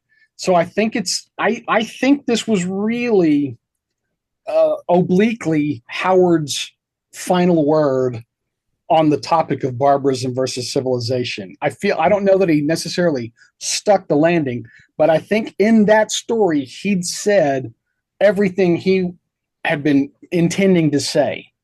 Going forward insofar as Lovecraft and their debate was concerned. Again, I would even go further than that. That's becoming a habit. If you read Beyond the Black River, there's this line that goes, the Picts were a white race, but the Quilonians didn't consider them that way. Yeah. But they are described as a white race, quote unquote. Mm-hmm. So his story is white. And you get, there's an understanding and a respect for the Picts because they're simply taking back the land that was grabbed from them. So what they do is normal. The settlers, and you have lots of them, the women, the guys who work there, there's a lot of sympathy for those guys. The only people who get a lot of flack are the king and the governors, because your idiotic king, whatever, because he wanted to colonize for no good reason. So there's simply no sympathy from Bob for the the rulers, the leaders, but he has a lot of sympathy, and so does Conan, with the settlers, and also, admittedly, a grudging one with the Picts. That's right. Yeah. I could go on this story for hours because I wrote a series of articles on it. I was just going to start bringing out some of the stuff that we've been talking about, that it's definitely about the Texas version of the Anglo settlers fighting the Comanches and the Comanches trying to hold on to their land. The letters that he wrote to H.P. Lovecraft, he definitely describes what was going on between the Comanche Wars, and he specifically states that the bloodiest of the fighting took place between the Trinity River and the Brazos River, which you have the Thunder River and the Black River. He goes on to talk about other things. He talks about, as has been brought up, how he would talk to the old timers, and one of the letters to Lovecraft that he wrote, I think it was 1932 or 33, he talks about a woman that he knew, Mrs. Crawford, who had survived a Comanche attack on her in the early 1870s. And he relates her story, and in her story, there are several elements that occurred during that attack, which he uses in Beyond the Black River. He's got her husband, she was married to a Mr. Black at that time, and that one day that they heard their cattle and horses with their cowbells going off into the brush. So Mr. Black went out to bring all the cattle back in, and the bells kept driving him further and further away as he was going after the cattle. And Howard said that Mrs. Crawford was a bit of a psychic, so that she knew at some point that she was never going to see him again. And sure enough, she starts getting, she had a black woman and her young son who were their servants. So they started figuring, oh, something's going to happen. So the blacks started getting all excited. So she started calming them down, saying, okay, we need to prepare. We need to get buckets of water placed around our ranch house to put out any fires. Here are guns for you to use to fight the Comanches with. And so they got set up, and pretty soon they started hearing the cowbells and horse bells coming closer and closer. And soon the Comanche war party comes riding out of the brush towards the house. And she was standing, this I kind of take as maybe some poetic license on Howard's part. He said that their ranch house was a 2-story ranch house, which I kind of find hard to believe in early 1870s Texas, that somebody would have a two-story ranch house at that time. But Mrs. Crawford stood on the top floor on the balcony watching the Comanches with a gun in her hands, and they saw her, and she said they were riding fast because they were expecting to be chased by Texas Rangers and Texas settlers going after them. So as they were riding past, she said that one of the Indians, or that several of the Indians shot arrows at her, and that one of the arrows cut a lock of her hair off, which is what occurred when he's writing of the fight with Balthus making his last stand against the Picts. Yeah. And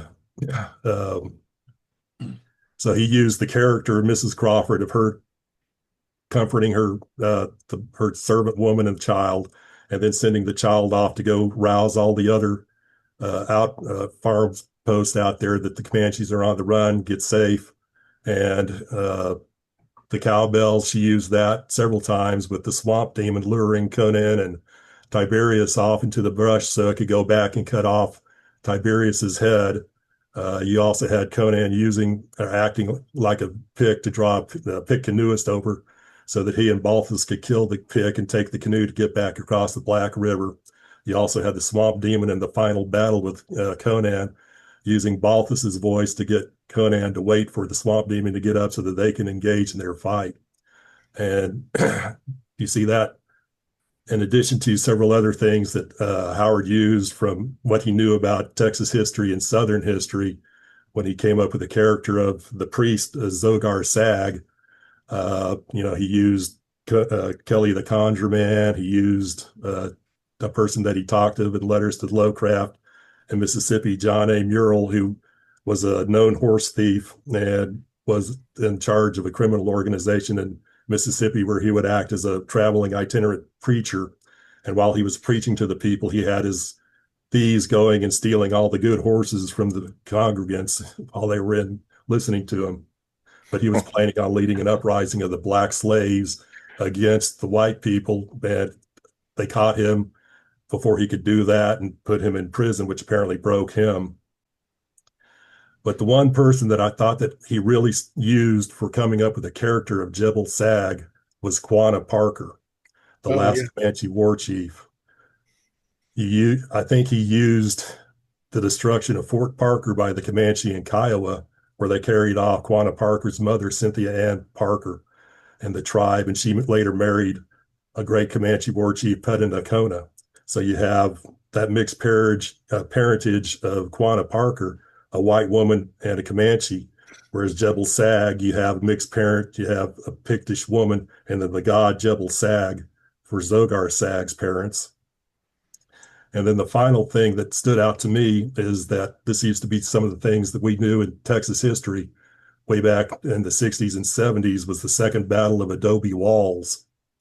In that battle, you had the Comanche war party being led by Quanah Parker attacking Adobe Walls, which was an outpost for the buffalo hunters. So he was leading the war party to destroy the settlements and stop the buffalo hunters from killing all of their buffalo. And as they got up there, the buffalo hunters were unfortunately awake because there were 3 buildings at Adobe Walls, 2 saloons, which, tells you about buffalo hunters, and a general store. And that one of them, the roof had fallen in during the night. So they were all up fixing the roof when they got hit by the Comanches early in the morning. So there were only about 2 or 3 buffalo hunters that had been caught outside that were killed. But the buffalo hunters were able to hold up in the 3 buildings and use their superior firepower to keep the Comanches away. And the siege went on for about 2 days. And then on the 3rd day, on a bluff that was almost a mile away, the Comanches were having a war party on what are we going to do? How are we going to do this? And one of the buffalo hunters, Billy Dixon, borrowed a buffalo, I think it was a Sharp's Hocking's or something, one of the long range guns from one of the other buffalo hunters, and said, I'm going to take this shot at that party just for shits and giggles to see what happens. So he takes this shot at the war party, and the bullet actually hits one of the war leaders who's sitting on a horse and drops him out of the saddle dead. And at that point, the entire Comanche leadership said, oh, the hell with this, we're out of here. And left. And a the fully siege legendary ended. shot. That shot shows up in awful lot of Western fiction. Just Yeah. recycled, redone, happened here, happened there. The protagonist is the one who makes the shot. Yeah, that's pure legend right there. It's wonderful. And so I think that plays into the end of Beyond the Black River, where as Conan's fighting the swamp demon, as we kind of iterated, he used Alexandre Dumas' The Corsican Brothers, where the swamp demon and Zogar Sag were blood brothers. Whatever happened to one, the other one felt, and vice versa. So as Conan's fighting the swamp demon and attacking and killing the swamp demon, Zogar Sag, who's leading the pricks who have finally overcome doomed Fort Tuscalon there and are celebrating and killing off their captives and are on the last captive, you suddenly start seeing all these marks appearing on Zogar Sag that are actually happening on the demon as Conan's fighting the demon. And as Conan finally kills the demon, Zogar Sag falls dead right there. So the entire band of Picts are seeing this. They're all freaking out and they're saying, oh, the hell with this. And they move back across the Black River and stop the invasion of Conajahara. So you could definitely tell from all of that that Beyond the Black River was about the Comanche Texas battles. And I want to say one other thing that I think it was George Skithers who had said that the character of Balthus and Slasher the dog, that was a self-insertion by Bob Howard into the story of himself and his dog Patch. And I was going to say that there is one letter that he wrote to H.P. Lovecraft in like 1932 or 33, where he was talking about how he'd love to talk to all the old timers and find out the stories of how they dealt with Comanche raids. And that this gave him a recurring dream where he was fighting as the lone person and holed up in his own cabin against the attacking Comanche, and that he would fight them until he ran out of bullets and that they would break into the cabin and then it would be hand-to-hand fighting. And his last line on that, where he's telling the story, is, and the Red Devils always get me. I always die in the dream, which is exactly what happens to Balthus in the story. And as you read through his writing up of the dream, you will see some of the language that he wrote in that to Lovecraft shows up in describing the battle of Balthus against the oncoming Picts. So you could definitely say that, without a doubt, Balthus and Slasher are Bob and Patch in the story. Huh. So anything else anybody wants to say about Beyond the Black River? Balthus yeah, a few things. Okay, go ahead. Balthus is literally my favorite NPC in the entire Conan canon. So I'm bummed every time I read this and he dies at the end. He's the one character out of the entire Conan thing that I wish hadn't died. And obviously the dog going down with him is sad as well. But I mean, I identified more with Balthus during this than any other character in the story. And you know, I root for the Trojans in the Iliad. So I go through these things where I'm depressed at the end of these things because you know my side's losing in this. But I'm all for Balthus in this, and literally I'm bummed every time I get to the end, and I know he gets the little heathen tribute for him, and Conan dumps out the wine, but I wanted him to live. I'd have been perfectly happy if he had managed to make it back to the fort, and I'd have enjoyed the story more. He is a sympathetical character in the story. Conan is just a killing machine. He is described throughout the story as this killer. And what I think is interesting is that even though he's a killing machine, he fails at everything he does. In the second chapter, they say, "Oh, just give me 9 guys, and we'll go to the camp of the pigs, and we'll take care of the situation." Next chapter opens, Aaron is dead because he didn't see anything coming. And at the end of the story, well, I'm sorry, but we lost the Black River. The frontier has to be pushed back. Yeah. So how effective is that? Yep.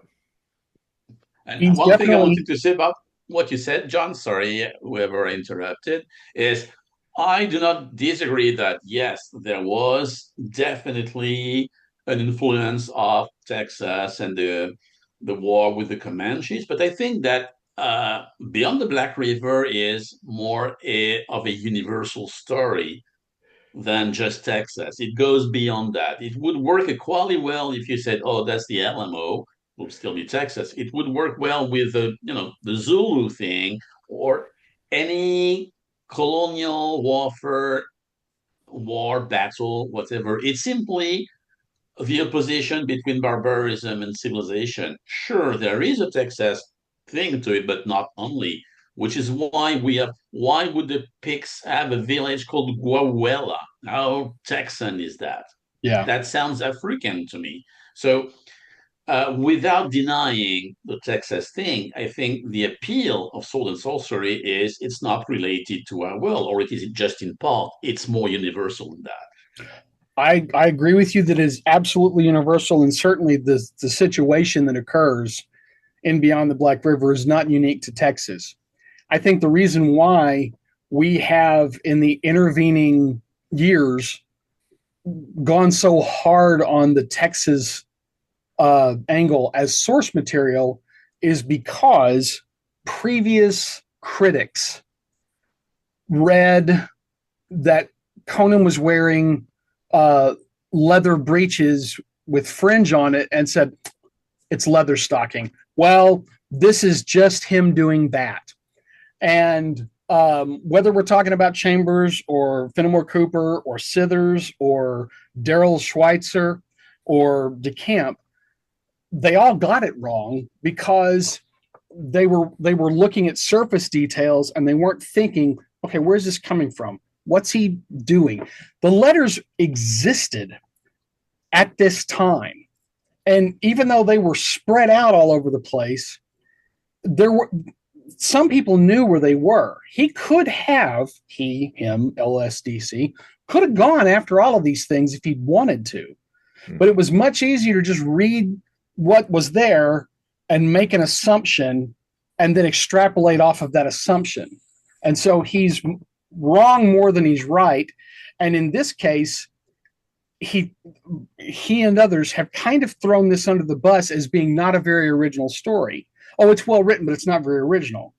And I think that's where my strident defense of this story comes up the most is I'm refuting those previous assertions because I think they were simplistic and also inaccurate. Yeah, that also to me, is because he knew that stuff so much about Texas history so well that helped him to write this magnificent story. That he knew it, he lived it, and so he was able to really just knock this one out of the park.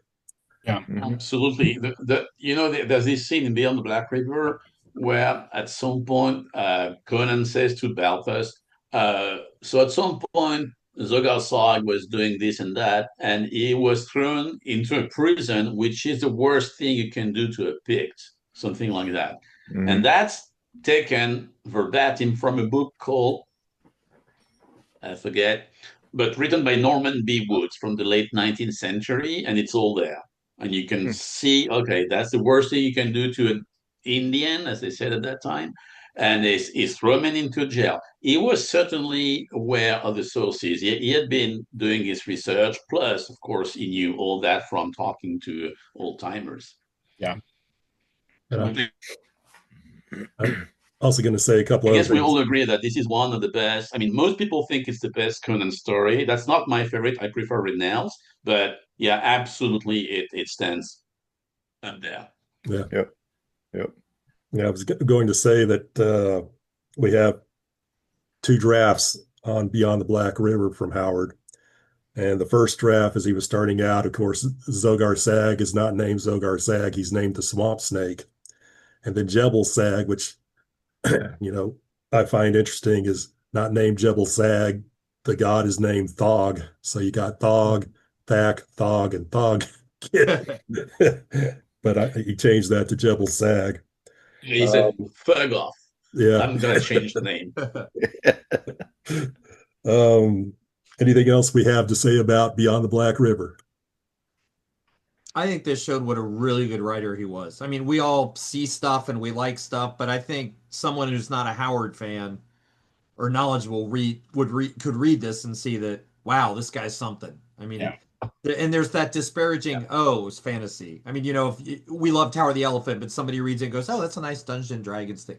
This moves towards literature. And I look down on people that look down on stuff that go, that's not literature, that's pulp. Because John, as you know, dealing with with Hammett and all the pulp we read, people, pish posh Frederick Neville and that stuff because it's not literature or slick magazine stuff.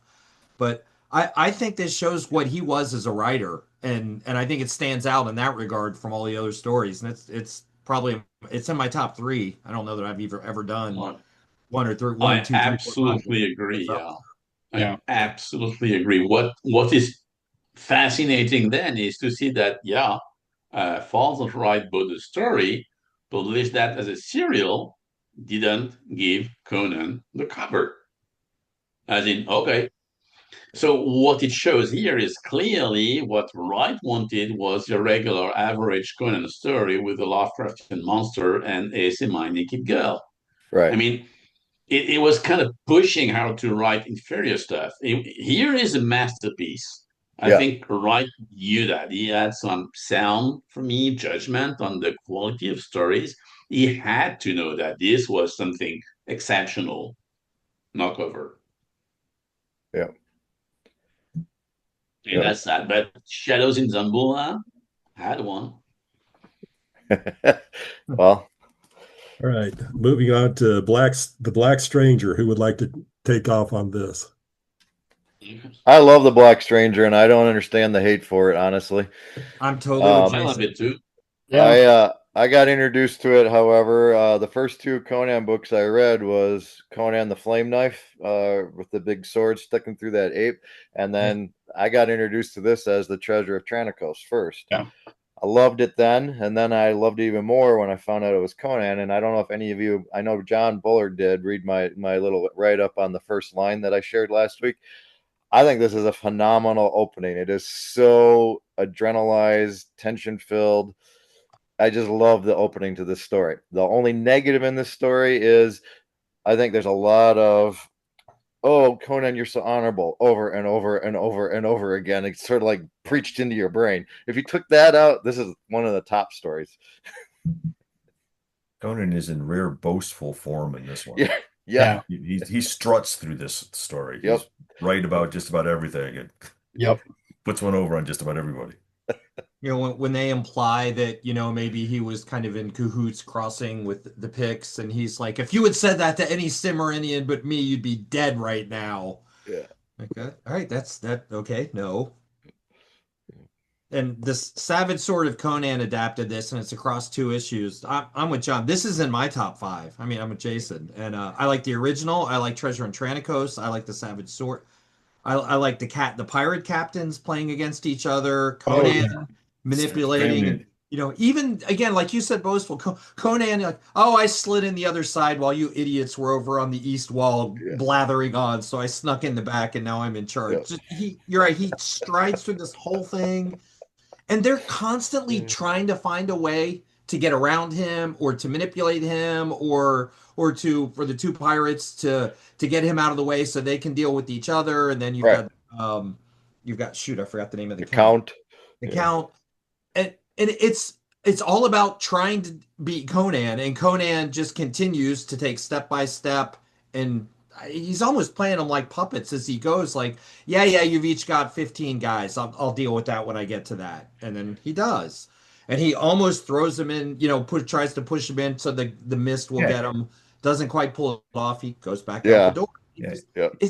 This thing never stops. And there's some talking early on with the Balessa and the Count. And then, but even when the pirate shows up, the pirates show up and there's a siege.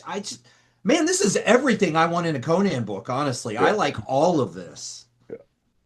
One thing I think is very interesting about this story, the first time I read that was the Elspeth version, but I had no memory of it whatsoever. But when I was working on it, the original typescript runs 98 pages. And if you read it, the name Conan does not appear until halfway. In the first chapter, I know it's Conan, but he's never named. So it's just the guy he was running and whatever. Again, we are still in the same pattern that had been apparent for a few stories. Is okay, I'm going to write a Conan story where Conan is just off stage or not the central character. This story is much more about Beleza and what's the name of the girl? Tina. Then about Conan. Conan is just not named. I mean, it could be anybody, really. Yeah. I want to real quickly just read this. Beleza was looking. It was like encountering a legendary character in the flesh, who of all the sea folk had not heard of the wild, bloody tales told of Conan, the wild rover who had once been a captain of the Bit-Yakin pirates and one of the greatest scourges of the sea. A score of ballads celebrated his ferocious and audacious exploits.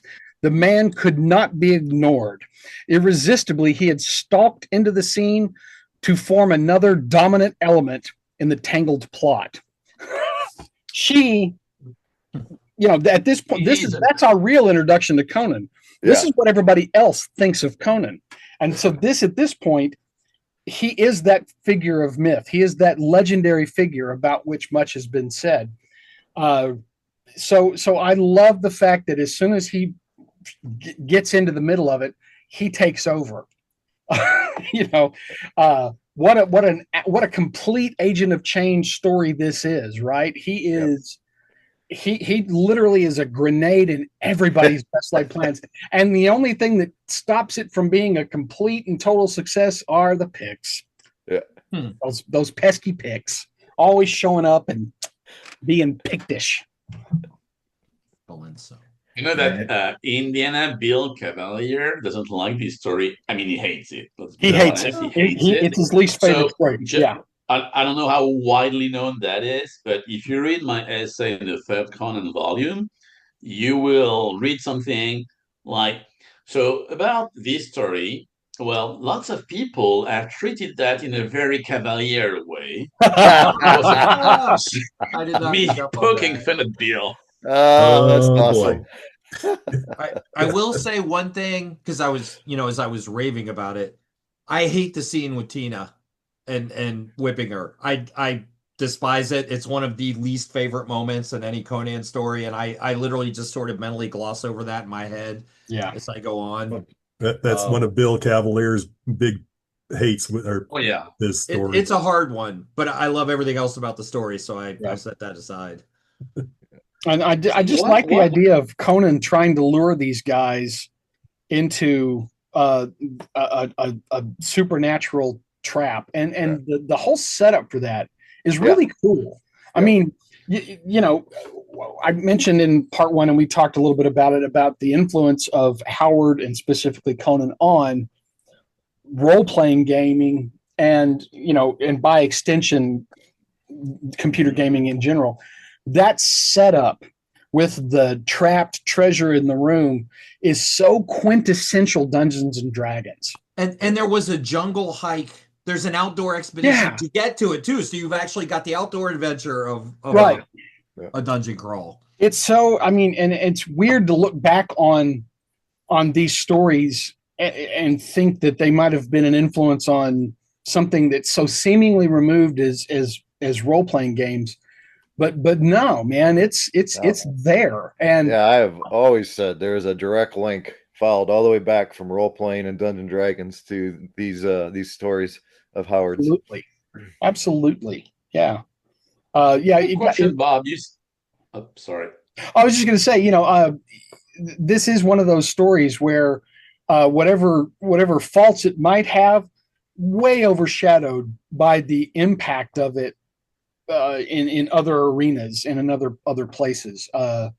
I just feel like if you were interested in the history of Dungeons and Dragons or role-playing games in general, you can't avoid dipping into Howard and Conan and a few of the other things that he had written as well. But primarily, his sword and sorcery stuff is a key ingredient.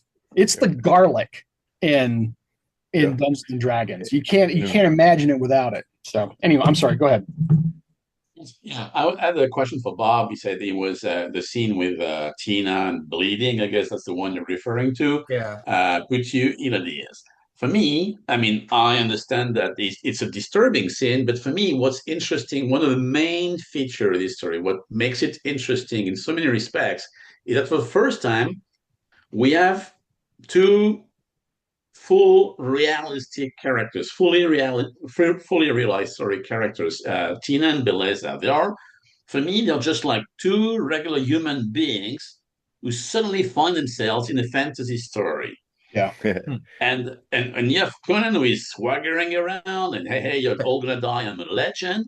And here you have just a normal woman, a regular woman, and a regular child who find themselves amidst this chaos in a fantasy story, and they cannot cope with it, and they suffer from it. And I mean, it's a child, and she bleeds. She has been whipped, if I remember correctly, and she suffers from it, and she feels actual pain.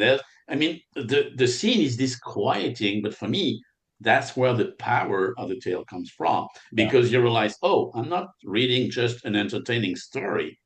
This stuff is real. Yeah. Well, I wanted to know if you had anything to comment on that. Two grown men holding and whipping a child while somebody objects to it, that's her friend, that's a step short of rape for me. That's just disquieting. That's disturbing. That's exactly the story, though, doesn't it? It does serve the story. As you know, Count Valenzo is so terrified of the black stranger. And he's going down that path. He loses his mind and insists that the child must be lying to him. Yeah. And also, Belisa, after the fact, confronts him and says, "You touch her again, I'm going to put this dagger through your heart." So it moves the story. It's horrific, yes, but it does move the story. It's not just exploitation. No, I still think it's horribly horrific, though. So I'm not arguing with that. No doubt.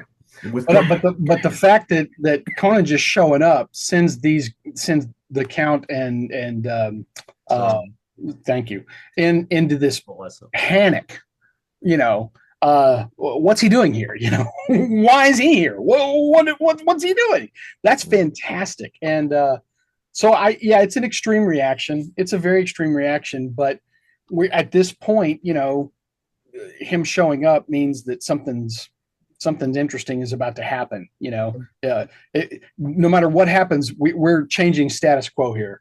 So I think that it's an extreme reaction, but I agree with John. I think it does move the story forward. Now, this is the second story where Conan uses furniture at the end to get rid of the bad guys. So Conan with furniture is actually a very deadly situation if you think about it.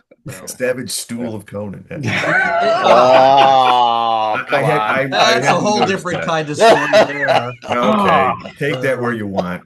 One of the things, despite Conan's arrogant manipulation, his ruthless control over the characters, his cold-blooded handling of everyone, at the end, he gives all of his riches, his just spoils to Belisa and Tina. Yeah. Conan the good guy. Yeah. I can always get more money elsewhere, he says it. Right, exactly. Yeah. I mean, he knows the other two pirates are in it to get rid of him. So he's just going through the entire story in charge of his situation, knowing he's going to dispose of them.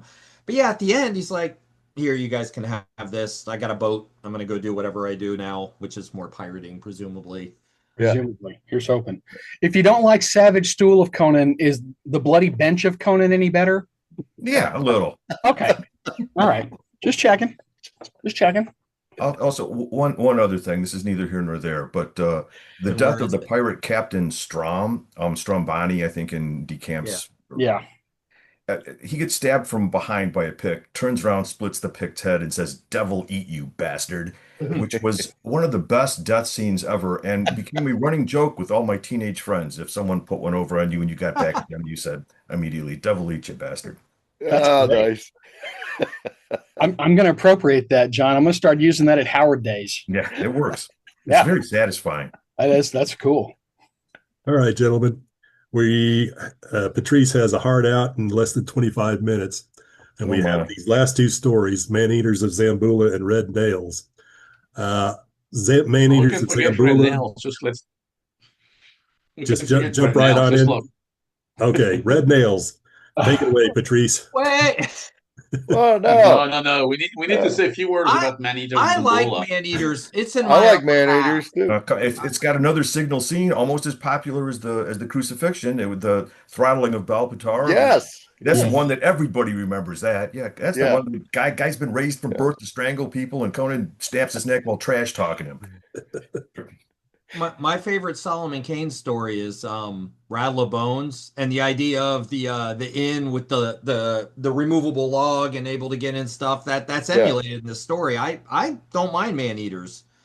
The whole he'll trade rescuing her for sleeping with her later just kind of gets glossed over, and you fly through it and you're like, Conan's horny at the moment. That I think's an inherent flaw in it, but Howard wanted to do something to get him to take the adventure to try and rescue her, and then the idea that he knew he had the ring, and he knew who she.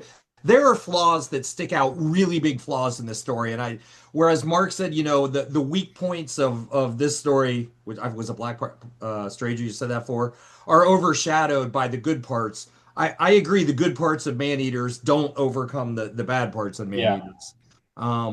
But from start to finish, I overall like this story, especially the end, how he gets even with the evil innkeeper, if you will, and he gets his just desserts, like we mentioned earlier in another story. And akin to Which Shall Be Born. And in the end, Conan's leaving, and you can hear the guy screaming and howling and gibbering for. Yeah, so it's a really mercy from cannibals. Revenge. It's the funniest end of all. I don't think it's as bad. Like, I don't put it down with some of the other bad stories that we've gone through in the collection, which a lot of people are like, yeah, it's in the book. You read it because it's in the book, and then you move on. I get that. It's fun, and I really wish we'd had a little bit longer time with our strangler. It's a great scene, but it's so quick. It's so over the top. Yeah. In Conan, I'm no child for you to be strangling. That's classic Conan attitude, even in a fight. All righty. Anything else we want to say about Manny? Moving on to Red Nails. Yes, moving on to Red Nails. All right. Patrice, you have anything to say? Red Nails. Okay, I just have 20 minutes, so for me, it's my favorite Bob Hardy story, one of my favorite stories ever. So I could go on and on and on that story. So I'll let you just start it. I mean, the inception of that began in December 1935 when he was talking about it to Nolan Price, and he said he was going to write something called The Red Flame of Passion. And then the story didn't gel until he was ready for it, and that came on the heels of his trip to New Mexico in June 1935, where John, that's where he saw the something that would inspire the city of, I don't know how to pronounce that, Zuchotl? I pronounce it Zucotl, but I think some people may say Zuchotl too, but it's Zucotl. Yeah, whatever. I guess you can tell us about what you discovered in New Mexico, John. Yeah. About the ruins, I mean the scale, the replica. Yeah, real quickly, in 1935, Bob and Truett Vincent decided to go into New Mexico again. Truett Vincent had family up in Santa Fe, so they were going to drive up to Santa Fe.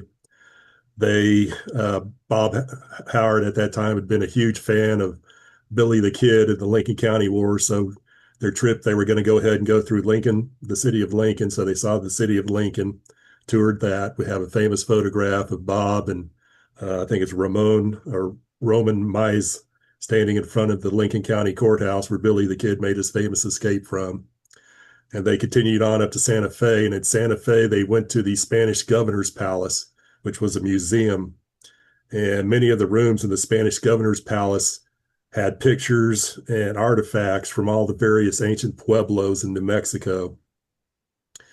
And one of the things that they had was a huge diorama of an ancient, or might even have been a current pueblo, showing the huge pueblo as they were, which multi-storied building, all contained, had a huge wall around the outside of it, much like Bob described the city as Zucotl. And his description of the city of Zucotl was that it was a circular building like that. And you had the semicircular building of Pueblo Bonito, which they had pictures of up on the wall for him to see there at the museum. And there was also another Pueblo that was a fully circular Pueblo that I can't remember the name of, that they had pictures of. And you could tell in his letter when he was writing of the trip to Lovecraft, where he details the stuff, that you can pick up from there that he was very impressed with seeing this stuff. He said he wasn't really so much interested in the people who lived in the Pueblos. He was more impressed or more interested in invading Indian tribes that came in and killed them off and drove them out, which he uses in writing of Red Nails, where he has the original builders of Zuccotle, the Tlazitlans that were taken over by the invading Tukultli, who killed them all off and then moved into Zuccotle and then broke up into their two factions. And when I was Rusty Burke had contacted the museum to see if they had a list of what the exhibits were on or in the various rooms of the Spanish governor's palace to give us some sort of an idea of what he saw. Excuse me, of what he saw. And they said, would actual photographs of what the rooms looked like interest you? And Rusty said, oh yeah, that would.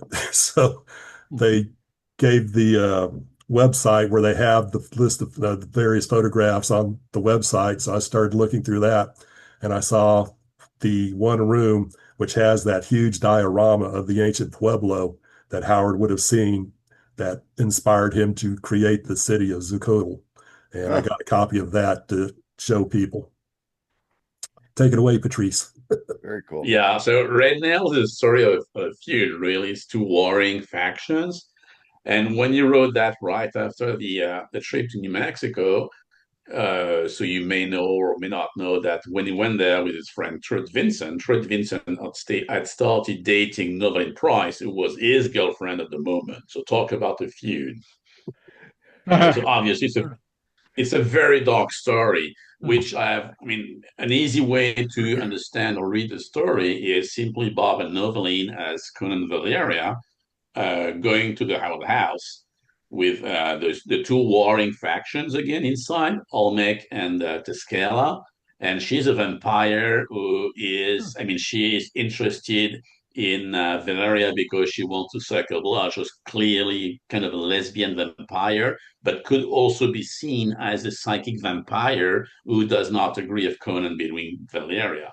So it's really, I mean, it's a very dark story. Everything takes place inside. Is the other side of the coin of Beyond the Black River, where everything takes place outside. Here, there are no barbarians who conveniently arrive to destroy the city or whatever. It's just civilization going its full process of death and decay. Yes. It's grim, as in incredibly grim, which is why I love it. If the thesis statement of Beyond the Black River is barbarism must always ultimately triumph, then the thesis statement for Red Nails is civilization is unnatural and corrupt. I think this is the other half of the argument, writ large. Absolutely. Yeah. Yeah. Bob, I mean, there's at several points in the story when they are about to get to the city, Bob Howard takes pains to tell us, look, it's entirely walled in. The sun doesn't come because there's a roof, and fruit grows out of the air, not from the soil.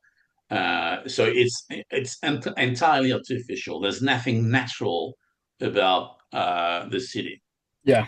So it's clearly a study of what happens when people get to live in cities, when they get stuck within the walls of a city and the decay that necessarily accompanies it, especially all the stuff you're not supposed to do, as he was telling to Lovecraft, my study of lesbianism or something, and Red Nail's not about that really. But the cover was. Yeah. Obviously. Well, Farnsworth Wright's got a magazine to run, These things aren't just going to fly off the shelves by themselves. Let's have some naked flappers on the. I was thinking about revenge. We've discussed a couple of Conan stories where Conan exults, and the reader also, I think, exults in revenge. And in this one, you're introduced to like a couple of tribes that are motivated entirely by a thoughtless, inculcated hatred, a seeking of vengeance on the other tribe. I mean, and they all expect to live and die in it. They don't consider there's any way of living aside from the way that they live. They have this total ideological focus on the destruction of their foes, and they've got basically nothing else. And it seems to me this is kind of a pretty brutal condemnation of human obsession with vengeance and tribal identity. I mean, we can sort of see how this weird myopic obsession with destroying the other tribe as not only, I mean, it's, what culture do they have? Their culture's been destroyed. It's brought them to, and what Howard says that there's like 30, 40 tribesmen left on both sides of the combat. And so it's brought them to violent ruin and robbed them of their basic humanity. Yeah. So it's a weird, especially considering how vengeance has been like an underpinning of a number of Conan stories. In this case, it seems like it ends up destroying them.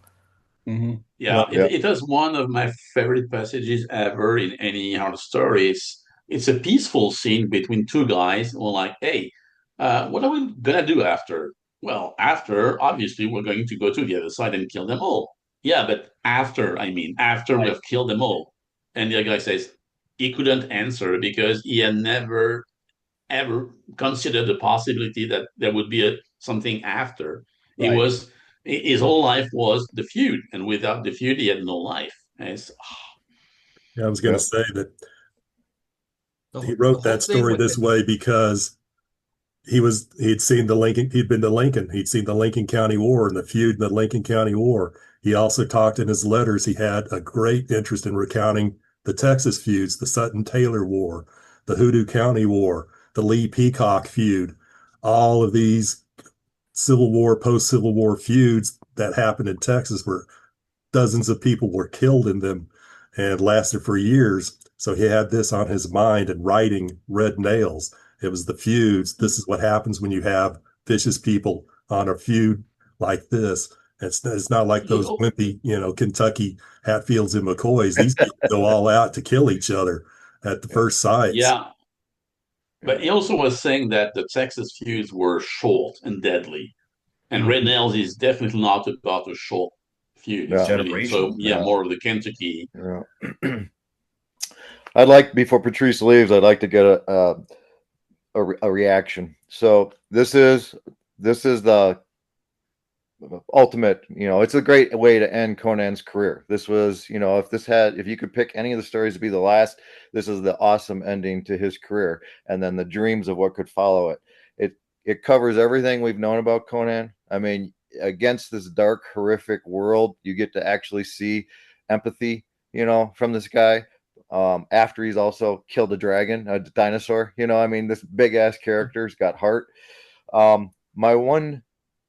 It bothers me though, and I know a lot of people they recommend this story as the one, you got to start here if you've never read Conan.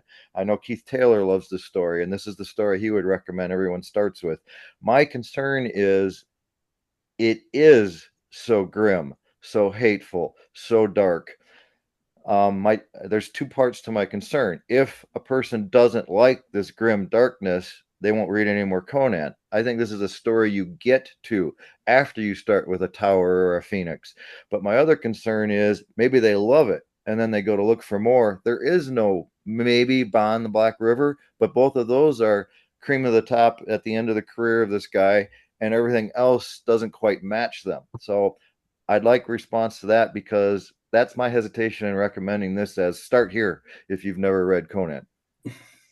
Yeah, I would agree. I mean, every time someone asks me for a story, if you want to discover Conan, I always say Queen of the Black Coast. Mm-hmm. That's also the story I used when I did those graphic novels on the French market. We launched the collection with Queen of the Black Coast.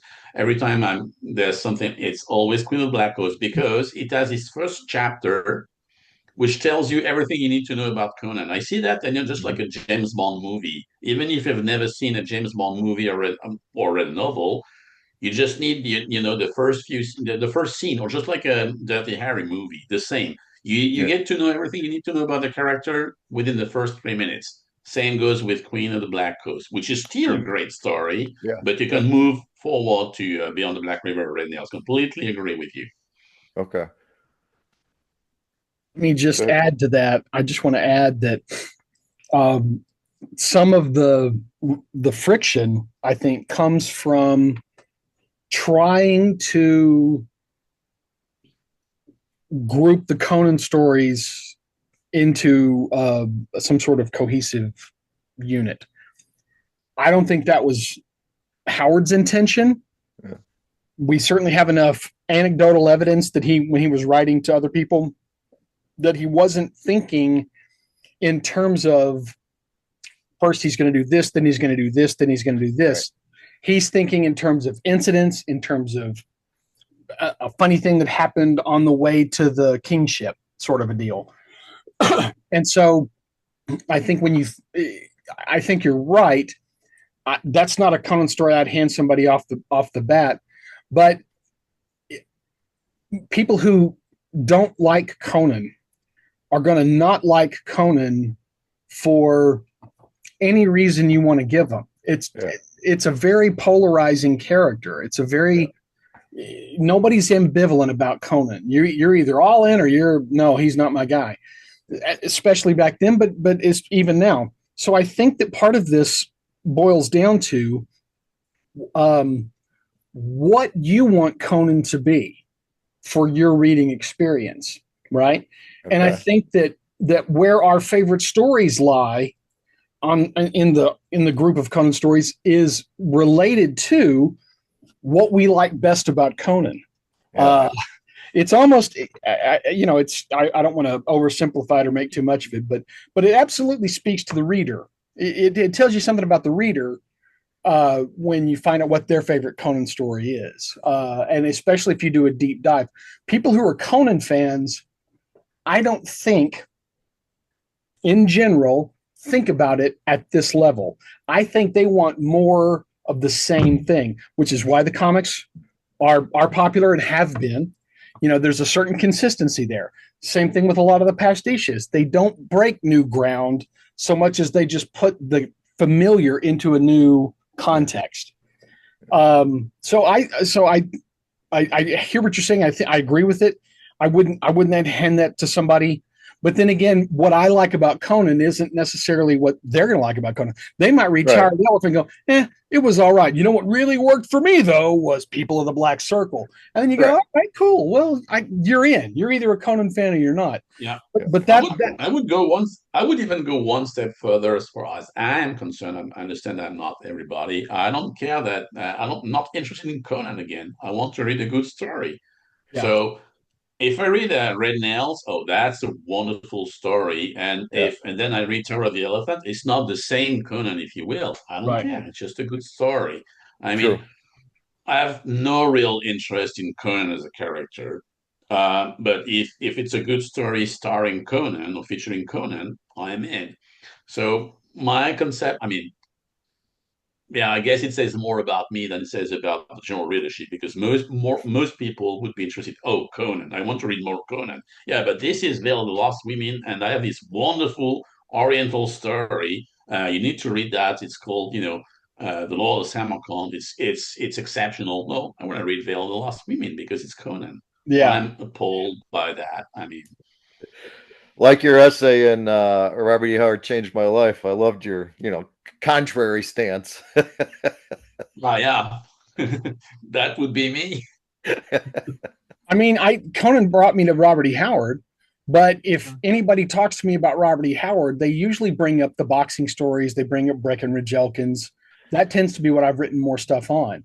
Yeah. But I at no point do I throw Conan under the bus. He's not my favorite Robert E. Howard character anymore, but the best Conan stories also fit in with the best other Robert E. Howard stories. Okay. And so I think you draw a much more direct line from Bran McMorn, Worms in the Earth to Red Nails than you do Tower of the Elephant to Red Nails. Yeah, good point. And I think it absolutely has to do with what Howard was trying to say in each of those stories.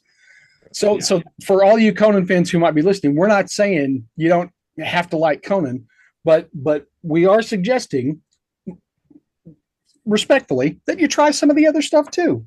I think, because what you might like in the Conan stories, I think you might find that in other Robert E. Howard stories as well. Exactly. Completely agree with that. Okay. Have anything else to say on Red Nails? I like the fact that he used a dinosaur for a dragon. Yeah. No apes. It can't be a good story. No apes. Nope. I would say that dinosaur also is Dinosaur apes operator. in terms of insertion. Yeah. There's this great line at the beginning of the story where Conan says to Valeria, "Hey, haven't I shown that I am interested in you?" And she replies, "Well, you were as plain as a stallion," or something like that. Leave me alone. There's that whole when he follows or not, there's a feeling of a guy trying to pick up a girl at a bar. Honestly, that's how that reads to me. Yeah. Then a dragon comes along, which is a slight change, but All right, then. I just like the idea that she doesn't swoon. no, there was no swooning in the There is no swooning. Yep. All right, then, real quick. Yes, sir, Patrice. Oh, Right. you're getting I'm still here, but I have to go real quick. okay. Right. Well, real quick then. I enjoyed this a lot, guys. I hope you did too. I guess it showed that. Yes, thank you so much for participating and helping it out. And have fun editing all that. Yeah. Anytime we get to talk when we're not in cross planes, Patrice, is always a pleasure. Yes. Thank you, Mark. There's a lot more Del Rey books, John. Got them right there on the thing. You can make another one. We will be doing them. Hey, Patrice, we could do one, John, if you want, because we were talking about, hey, you need to read more than Conan, as Mark was saying. We could do one. Hey, what are the stories you should read if you read Conan and liked it? Yeah. And here, I mean, just 5-10 stories, and talk about them. Okay. Interesting. All right. That would be. I'm in. You might give away your book though that you're working on. We'll call it the Best of Robert E. Howard Volume 1 and 2. I like that idea. Yeah, just spitballing. How about the bloody best? The conquering best. All right, real quick, I think Patrice. the best chairs of Robert E. Howard would be the way to go. Yes. Thank you, guys. Real quick, Patrice, before you leave, hang on, Patrice, before you go off, you have anything to plug upcoming? Oh, yeah. What do you got coming up? Nothing in the United States. Sorry. Everything is in France. And lots of it, but in France. What are we, chopped liver or something to you, Patrice? Something like that, yeah. I know. All right, sir. Thank you so much. Howard. Bye-bye. Au revoir, my frere. Au revoir. All right. Adios. All right, gentlemen. Let's see, going around. Bob, what is your favorite Conan story? Again, being a D&D geek, Tower of the Elephant hits so many spots, but honestly, Black Strangers right there. I just enjoy the heck out of everything involved in that story. Okay. Mark, what is your favorite Conan story? Today, it's Rogues in the House. It will be something different tomorrow. And it's a rotation. I've got a tie for 5th place, but I've got 5, and today it's Rogues in the House. It'll be Black River tomorrow. You could do a weekly series with Mark of just this week's favorite Conan. Yeah, there you go. Every week it's a new one with him. It's 21 weeks. Yeah. John, what is your favorite Conan story? Well, I'm going to say People of the Black Circle today, but tomorrow it might be Tower of the Elephant, and the day after that, Red Nails. Those 3 are usually alternating. Okay. Solid. Jason? I am with Patrice. My 1 and 2s never change. Queen of the Black Coast is my favorite, and Frost Giant's Daughter is number 2. After that, 3, 4, and 5 flop around all the time. Well, I'd have to say that my 1 and 2 are Beyond the Black River and Red Nails myself. So, all right, Don, you caught me off guard with that. I would have loved naming a Stephen Perry or an Elsbrog de Camp is my favorite Conan story. I wasn't thinking fast enough for that. I'll come through this counter. It's a small camera, but I can reach through it. It will punch me. I just wanted to note real quick, go back to Red Nails for just a second. And we were talking about Dungeons and Dragons. If any of you older players out there ever played B4, The Lost City, instead of the jungle, you're in a desert. Instead of a cave, interior like city, you're in a pyramid. But it's Red Nails. It's basically Red Nails. So if you've been scoffing this whole time, like I don't see it, go crack open B4 and take a look at it and see if it doesn't feel plot-wise eerily familiar to some of the stuff going on in that story. So nice. All right. In general, what do we think about the 3 books of Conan? How successful are they in telling the stories of a character? This is how I became a Conan fan. I mean, I told you guys, I came late into Conan. I had bought the first Ace years before and didn't read it. And my son was playing at Barnes & Noble because that was a thing on Sundays, and he was small enough to be in the kids' room. And my then wife was with me, we'd go on weekends. And at one point, I picked up The Coming of Conan off a shelf, and I was sitting in the kids section, and he was playing with the Thomas the Train set that they had set up there. And I read Phoenix on the Sword. And you see where I am now from that, reading that moment. So I've got the entire Del Rey collection, and that's what got me into Howard, and that's what got me into Conan. So I think these 3 books are fantastic, and I even like the fragments and the essays. I think that's the proof of concept right there, because Bob, you're somebody that had seen those earlier paperbacks and was not necessarily moved by them, and to kind of come into it with not really a lot of context and end up on the other side of it right here. That tells me everything about the reorganization and the presenting of that series in that way. You had, I'm not going to take anything away from what Frazetta did with those 8 paintings. They are essential in the whole mix of Conan as a thing. It's absolutely crucial, ground zero. But those were also advertisements for the paperback. Yep. And some of the better Conan paperbacks don't necessarily have the best Frazetta painting and vice versa, right? In fact, there's very few of the original Lancers, later Ace, that are all purely Howard and Frazetta together in a package. Taking Frazetta out of it and reorganizing the stories, it solves a lot of the problems that these earlier ones created. If you don't like a Conan story because you read Veil of the Lost Woman first instead of Tower of the Elephant, well, that's on you, but it's also on Howard. Now you're not conflating Bjorn Nyberg with something that Howard wrote. You're not conflating Lynn Carter with something that Howard wrote. So I think this is essential. I think it's absolutely necessary. And I think you don't get the level of scholarship and discourse that we've enjoyed for the past 2 decades without these books. Yeah. Reorganizing them in a way so that they mimic other literature presentations was I think instrumental. I think it was key. I think it was absolutely necessary. Couldn't have it. It should have happened later. Have any of you listened to the audiobooks of these? No. I've got them and they're good. And I was doing some listening of these for this session over the week, because again, when I drive and read a book, everybody on the road loses their minds. I mean, God, I'm reading and driving, but you can listen. But they haven't done all the Del Reys in audiobook, but they've done the Conans, they did the Solomon Kane, but the guy reading them's good, not great. Does Conan, I was just going to say, does Conan narrate? Does he what? Merit? Does he read them? Does Conan read his own stories? That'd be kind of cool. You should get Conan O'Brien to read Conan stories.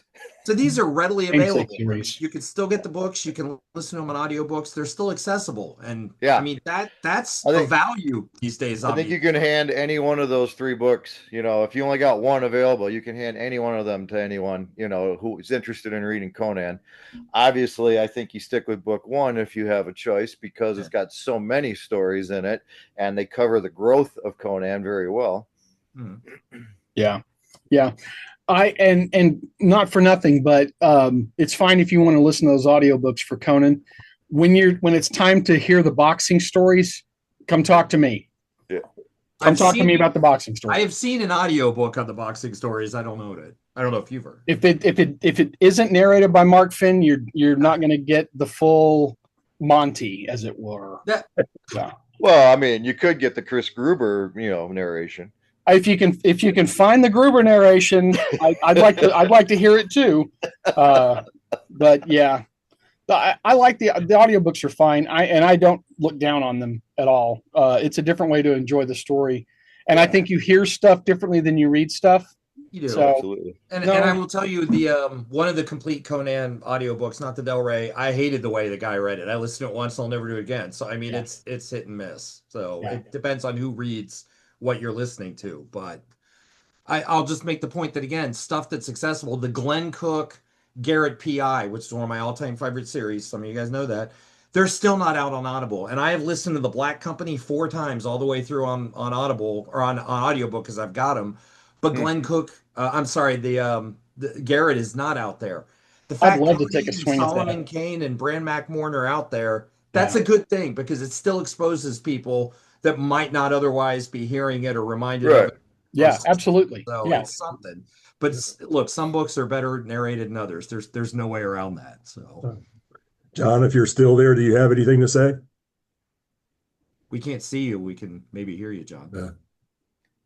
I guess he's gone away. After doing this series of videos, have you had your opinions changed on any of the stories after we've talked about them?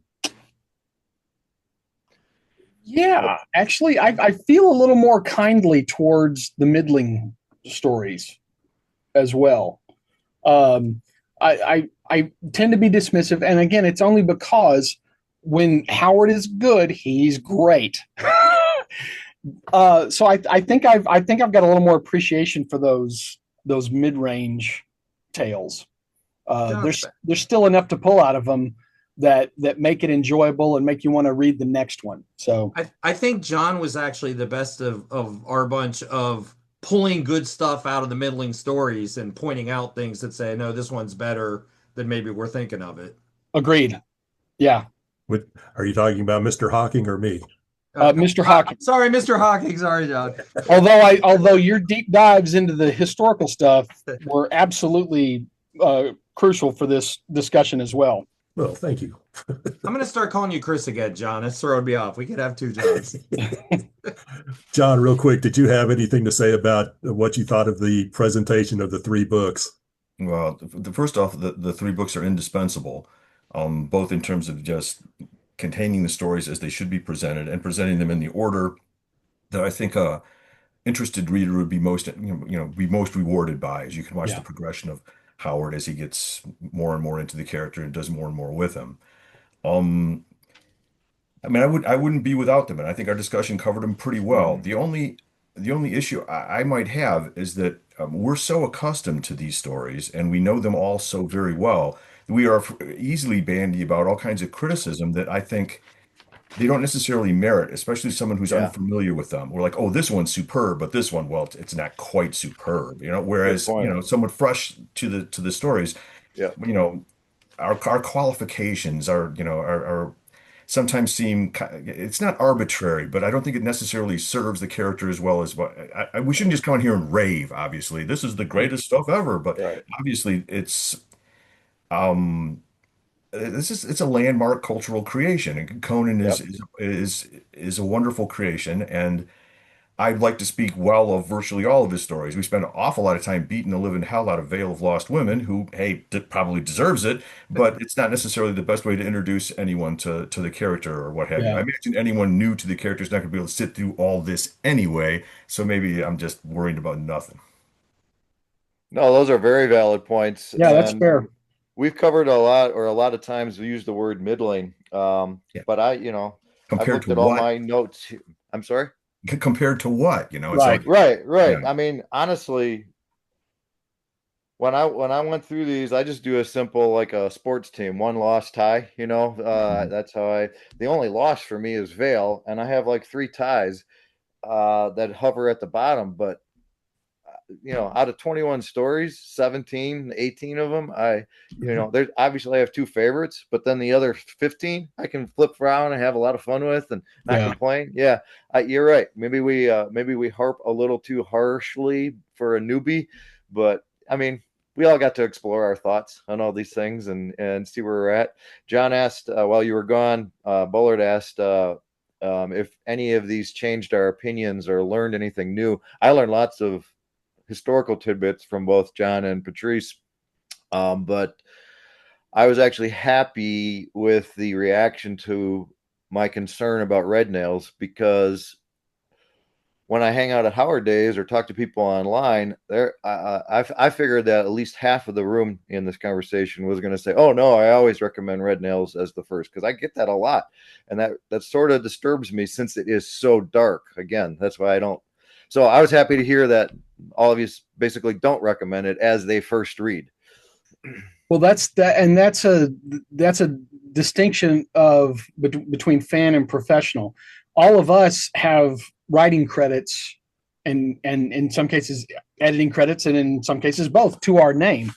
So we have a little bit more. I think it's easier for us to get into the machinery, right, and go back behind the curtain. Conan fans are they're thinking more in terms of, it's a fire hose of just, well, this, you need this, and you need this, and you got to get this. Yeah. I have seen fan activity has changed in the last 15, 20 years, that you still have Conan fans coming into those spaces, but they're now coming into the space with a lot more Robert E. Howard included. Many times people will come in and say, I love Conan, but I've also read Solomon Kane and Bran McMorran, and those are great too. So I think the number of people who are just reading Conan and have graduated to the point where they're reading the books. Yeah. I think there's less of those people and more of the people who are Conan fans of Robert E. Howard. Because when they say I'm a Conan fan these days, now there's young people who didn't grow up with Ace and Lancers. They didn't grow up with those. They grew up with the Del Reys. And the 82 movie. For them, that's old. That might as well be black and white. Right. Are all the characters smoking? What's going on? It's a whole different vibe. So I like that the readership and the Conan fans now are coming in. They're just as eager, but they're less strident. Okay.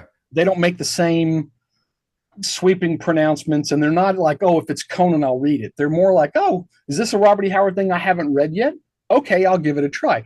And they may come back and go, yeah, that wasn't for me. I didn't like the funny Westerns. Cool. Yeah. No worries. Yeah. But I think people now are more likely to have that conversation. And so when you and I and others, to take it back to your original point, recommend Robert E. Howard, we come at it from different ways. I'm usually like, what kind of things do you like to read? And then I'll try to fit what they tell me into if you like that, then try this. Yes. Or, yeah. And so if I just want to read more Conan. Okay, well then let's start with, you know what? Try the first one, because it's got Tower of the Elephant Rogues in the House. Yeah, you bring up a very good point. There's that caveat. Get to know like at the bookstore, I have horror people who probably Red Nails would actually probably be a good starting point for them. Sure. Yeah. And I would also say that from what I'm seeing, that the book YouTubers that are now talking about Robert E. Howard, that a lot of them start out, they're mainly coming from the comics, from their signatures right now. And they're suddenly hearing from the other booktubers, oh, he's got these other stories that he's written. Excuse me, I can't speak English when I think. And that's one of the good things. I'm sorry we didn't have Michael able to join us today. Oh yeah. This Cimmerian September, he's saying, okay, we've looked at the Conan tales for the last two. Now let's read something else that Robert E. Howard wrote. And so all these booktubers now saying, oh, I'm going to read El Borak. I'm going to read the boxing stories. I'm going to read Solomon Kane. I'm going to start looking at all this other stuff that I didn't know that he wrote that's out there. A little credit to the Titan comics we see right now, because they're pulling in all sorts of lesser known Howard characters into their storylines. They're promoting Howard's other stuff as well. That's the other nice thing, Dark Horse was also really good about that, at least initially. They wanted me to do introductions to the trade paperbacks and things like that to bring in that. And Busick and Truman were both really interested in putting Robert E. Howard's name forward. Cool. And Titan, I think, has done a great job of that as well. Absolutely. Well, I really hope Patrice gets to do what he wants to do, put out a book of, the best of Howard. I think that'd be really cool. Yep. All right, gentlemen, I think that ties it up for us. So let's go around here. First of all, thank you all so much for participating. I think we've got 2 solid videos that I think will hopefully live on forever on the internet for people saying, what do we need to know about this Conan guy? So, Bob, what do you have coming up that you'd like to plug? I'm still doing my weekly Monday morning columns at Blackgate. If I ever get my act together and start really pursuing the Nero Wolf thing, which is the thing closest to my heart, and I've made some small inroads, but that's absolutely, if I ever get going, that's where things need to go.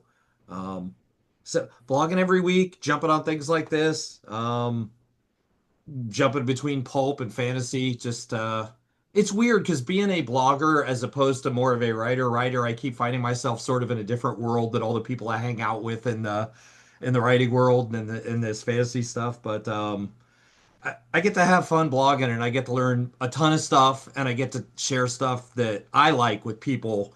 And when people comment back on Blackgate and we start a discussion on something I'm talking about, that's as good as it gets for me. So that's just where I'm at as usual. Yeah. Okay, so we can count on you for our Breck Elkins video. The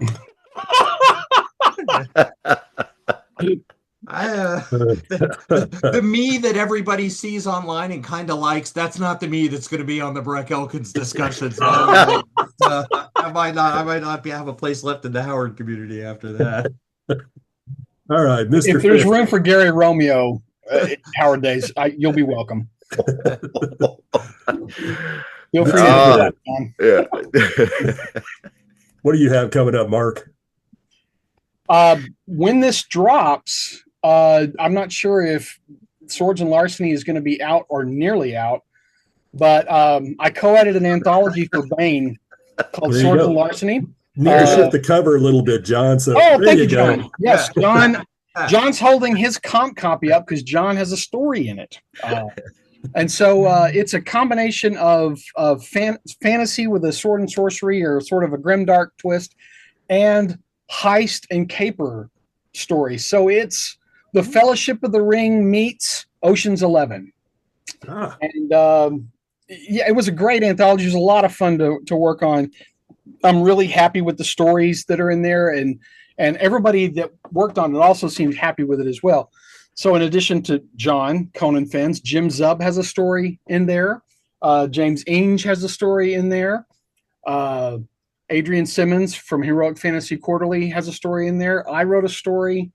There's a number of people that with names that you know or should know. And like any good anthology, if you like the story that you read, you should definitely go check out some of their other stuff as well. So that should be dropping really soon.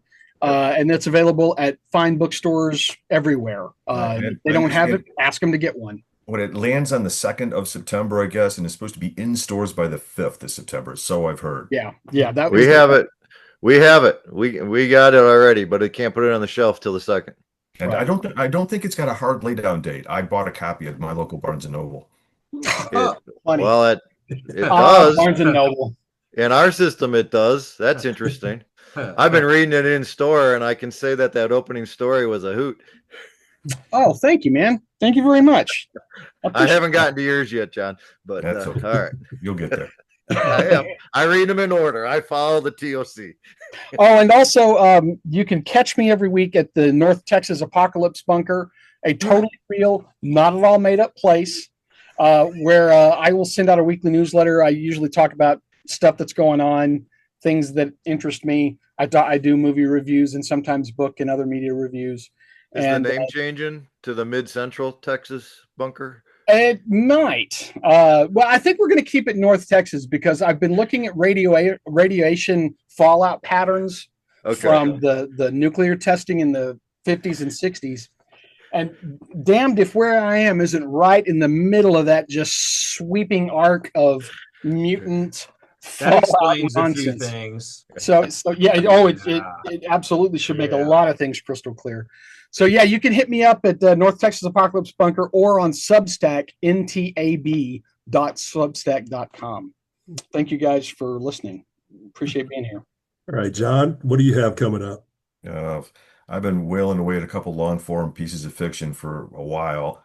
Hope to get them done and be able to do something with them. And of course, I've got a story in this, which is available shortly. But that's about it, really. Once you start working on something really long form, it can dominate your time. So, well, you made a comment somewhere that the archivist novel is done, though, isn't it? It's basically done, but it's been done, I think, 3 times so far. Okay. So, and then I look at it again, or I get a beta reader to go, well, what about this? And I'm like, oh God, it's not done, is it? I've got to do something.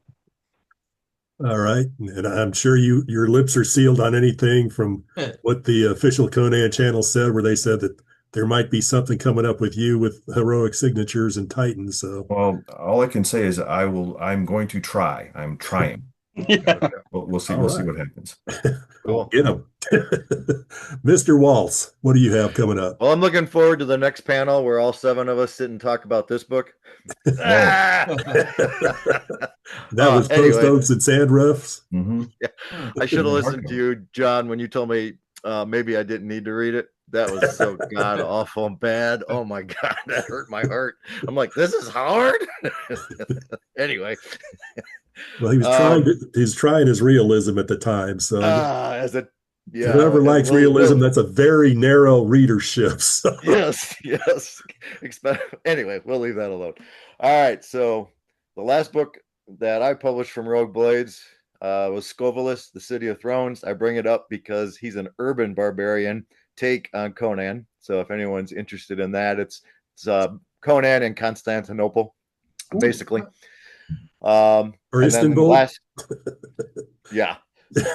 And then 2 weeks ago, Blades and Black Magic came out. My first appearance as a guest editor for someone else's press, and I edited the first Sword and Sorcery anthology that Raconteur Press put out, and it